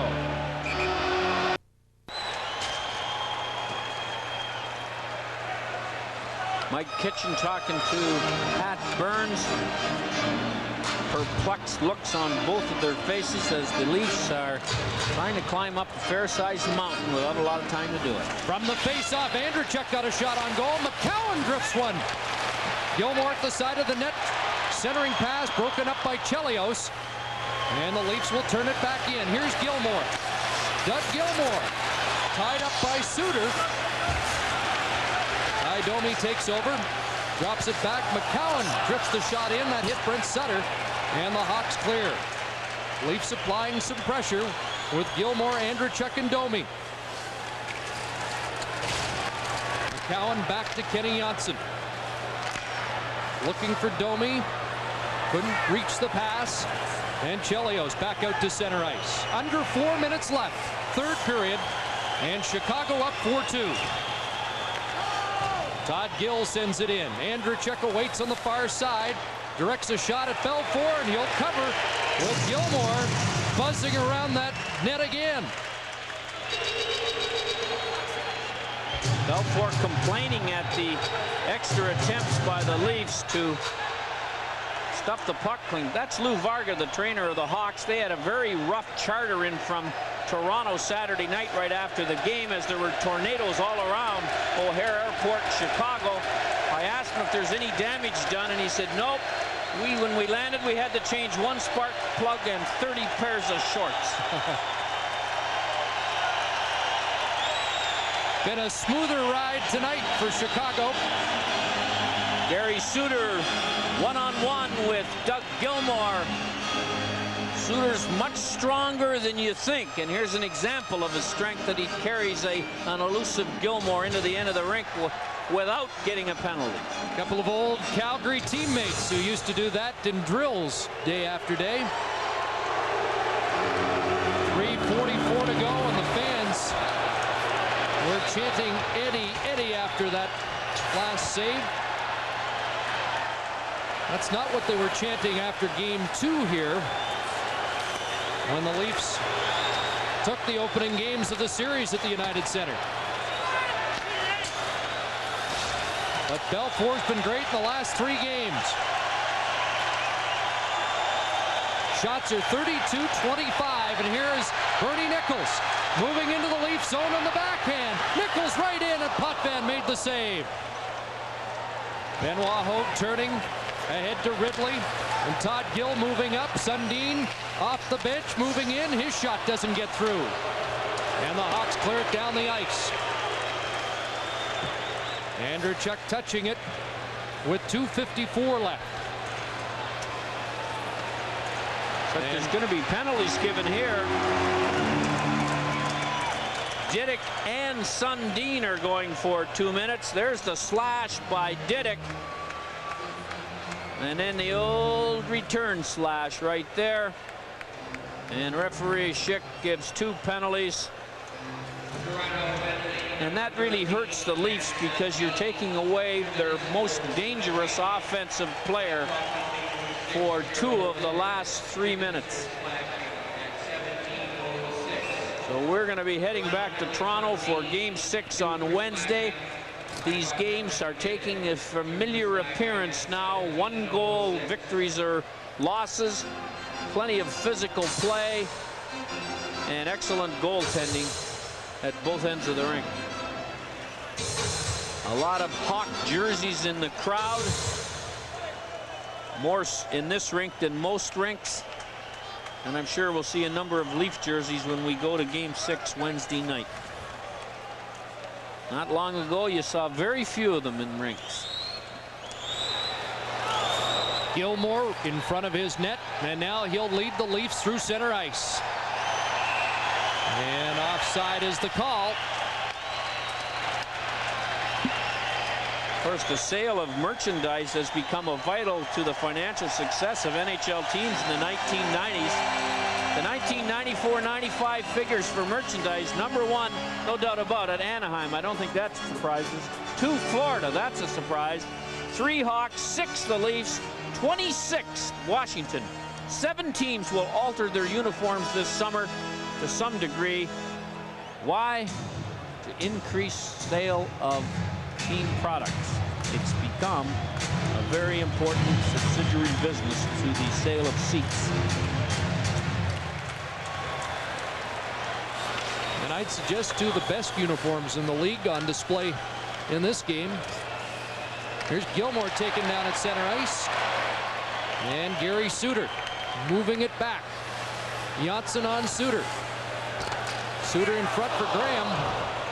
He couldn't find the pass, and the Leafs with 2:15 to go look up ice, and Felix Potvin's headed for the bench. With over 2 minutes to go, there's Gilmore's shot, and it caromed off Chelios and gloved easily by Belfour. So Pat Burns has lifted the goaltender with plenty of time. And a face-off in the Hawks zone. Well, the Leafs are trying any measure as they can.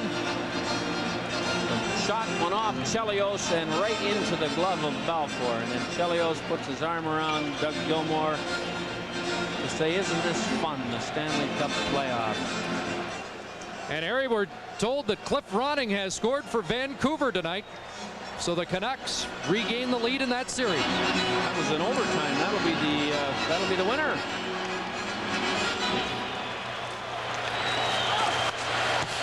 So they'll head back to Vancouver with the chance to win it. Cliff Ronning at 1:48. Here's an empty net for the Hawks. And it's rolled wide by Bernie Nichols, who just can't buy one. Although he's set 2 up tonight and been great again. Here's an empty net. He dishes off. Craven looking, and he can't get the shot on goal. Puts it in front again. How about Nichols? He hasn't scored in 20 games, but he looks for Murray Craven so Craven can get the hat trick. Steve Smith sends it in. That kind of stuff contributes heavily to winning teams. Attitude, character, caring for each other. Now Nichols will take a look, and he'll feed it wide. Chelios giving chase. Andrechuk dives and gets there first. And icing the call as Chelios a little slow to get up. Chelios has not been as effective tonight, but he's had a lot of attention paid to him. Well, let's see Cliff Ronning's winner as we go to the broadcast center, and Ron McLean will show it to us. Chris, right you are. 6 overtimes in the playoffs. They've all ended early, and Ronnings is at 1:48. What a great move. Moranik with the pass, Cliff with the deep. Casey's out, and so are the Blues in this circumstance. Vancouver wins that critical Game 5, 6-5. 1:48, the time of the goal, as Vancouver celebrates heading home. Let's have a look at Bernie Nichols, who had a wide open net. And then he thought of his teammate Craven, who's got 2 goals. Found him. Hat trick. Craven faked the shot, got Andrechuk out of the way, but then lost the puck.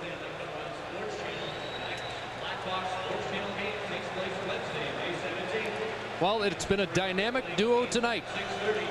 A couple of assists for Nichols, 3 points for Craven, and a timeout was called with 1:19 to go.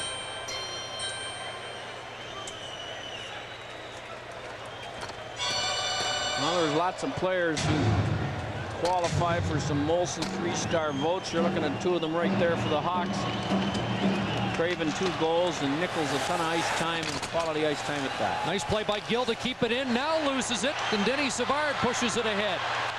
Empty net, and there's a shot by Brent Sutter, who's also mired in a real goalless streak with a chance. In front, Savard whipped it wide. Hawks have 4, but they can't buy one with the empty net. Leafs shoot it down the ice and go after it. Here's Gilmour, 50 seconds to go, puts it in front, off a skate, out to the line, and chopped out by Diddick. Gilmour quickly after it. Time running out on the Leafs in Game 5. Chelios swiping at it. The Leafs keep it alive. Ellett moving in against Dirk Graham. Fans chanting Eddie here as plays whistle down. Well, the Chicago Blackhawks outplayed the Leafs in the second period, but it's been a pretty even game when you look at the first and the third. But there's not much room out there, as both these teams are pretty difficult to play against as far as defense is concerned. And the Hawks will have won 3 straight after losing the first 2. And the Leafs go back to Maple Leaf Gardens, where they have been a good hockey team this year, trying to force a 7th game, which would be Friday night, back in Chicago. 26.5 seconds to go. And Bernie Nichols back out for Chicago to take another faceoff against Doug Gilmour. Belfour with the last-minute equipment adjustment.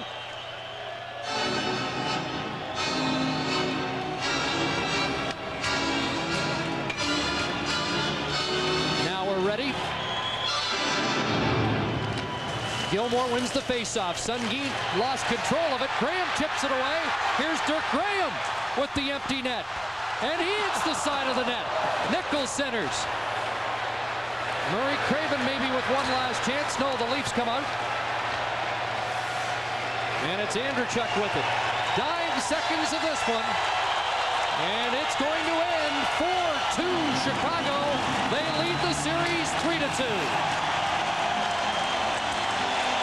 The Chicago Blackhawks do what they do best, and that is good defensive hockey with strong goaltending led by 6 big, tough defensemen, and beat the Leafs 4-2. The Hawks have won 3 straight games, and for the first time in the series, the home team is celebrating.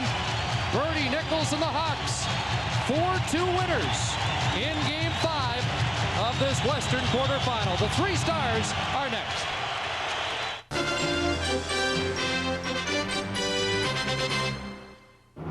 Molson Hockey Night in Canada on CBC's Stanley Cup playoff coverage. Brought to you by Molson Canadian.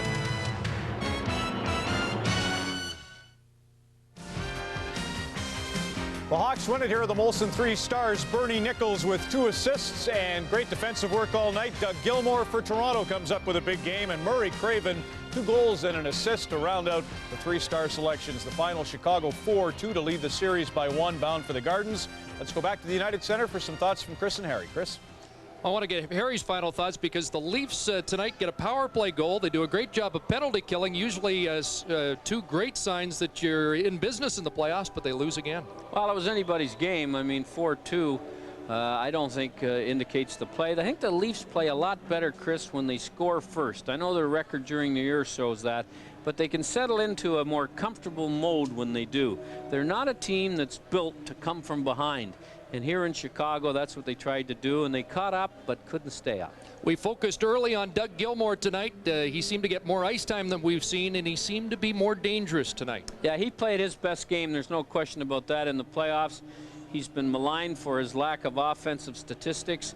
But when you coach a guy like Gilmour and then you look at the tapes of the game, you see him do far more things than the average fan does, and his statistics don't always tell you the true story. He was one of the best, if not the best, Leaf forward tonight. Well, Chris Chelios and Gary Suter were not dominant tonight, but the Hawk defense as an entire group was, and they take the lead in the series 3-2.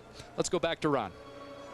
And Chris, as we said all along, 85% of the teams winning Game 5 win the series. The Leafs will cling to the hope that their loss to San Jose last year might spell some good news as they return for Game 6 here in 2 nights' time. Around the NHL tonight, Detroit has moved on. We're down to 13 teams. The Red Wings oust Dallas. They join the Sabres and Bruins on the sidelines. For Dino Ciccarelli, his 4th goal of the playoffs. He missed the first 2 games. Cliff Ronning, the hero, with a pair tonight, including the overtime winner at 1:48. The Vancouver Canucks win Game 5 on the road to lead that series 3-2, bound for the Pacific Coliseum. Calgary Flames, what can you say about Theoren Fleury? 2 more tonight. He's got 7 goals and 13 points to lead all point getters. The Flames are leading. That's just going to the 3rd period now at the Olympic Saddle Dome in Calgary. And of course, the final tonight at the United Center. Murray Craven's 2 paced the Hawks to a 2-goal victory, heading to Game 6. Tomorrow night on Hockey Night in Canada, we'll feature the Quebec Nordiques trying to bounce back in Manhattan against the New York Rangers. That game will be seen from coast to coast at 7:30 Eastern Time. The Hawks celebrate. For all of us, thanks for watching this evening, and so long from downtown Toronto.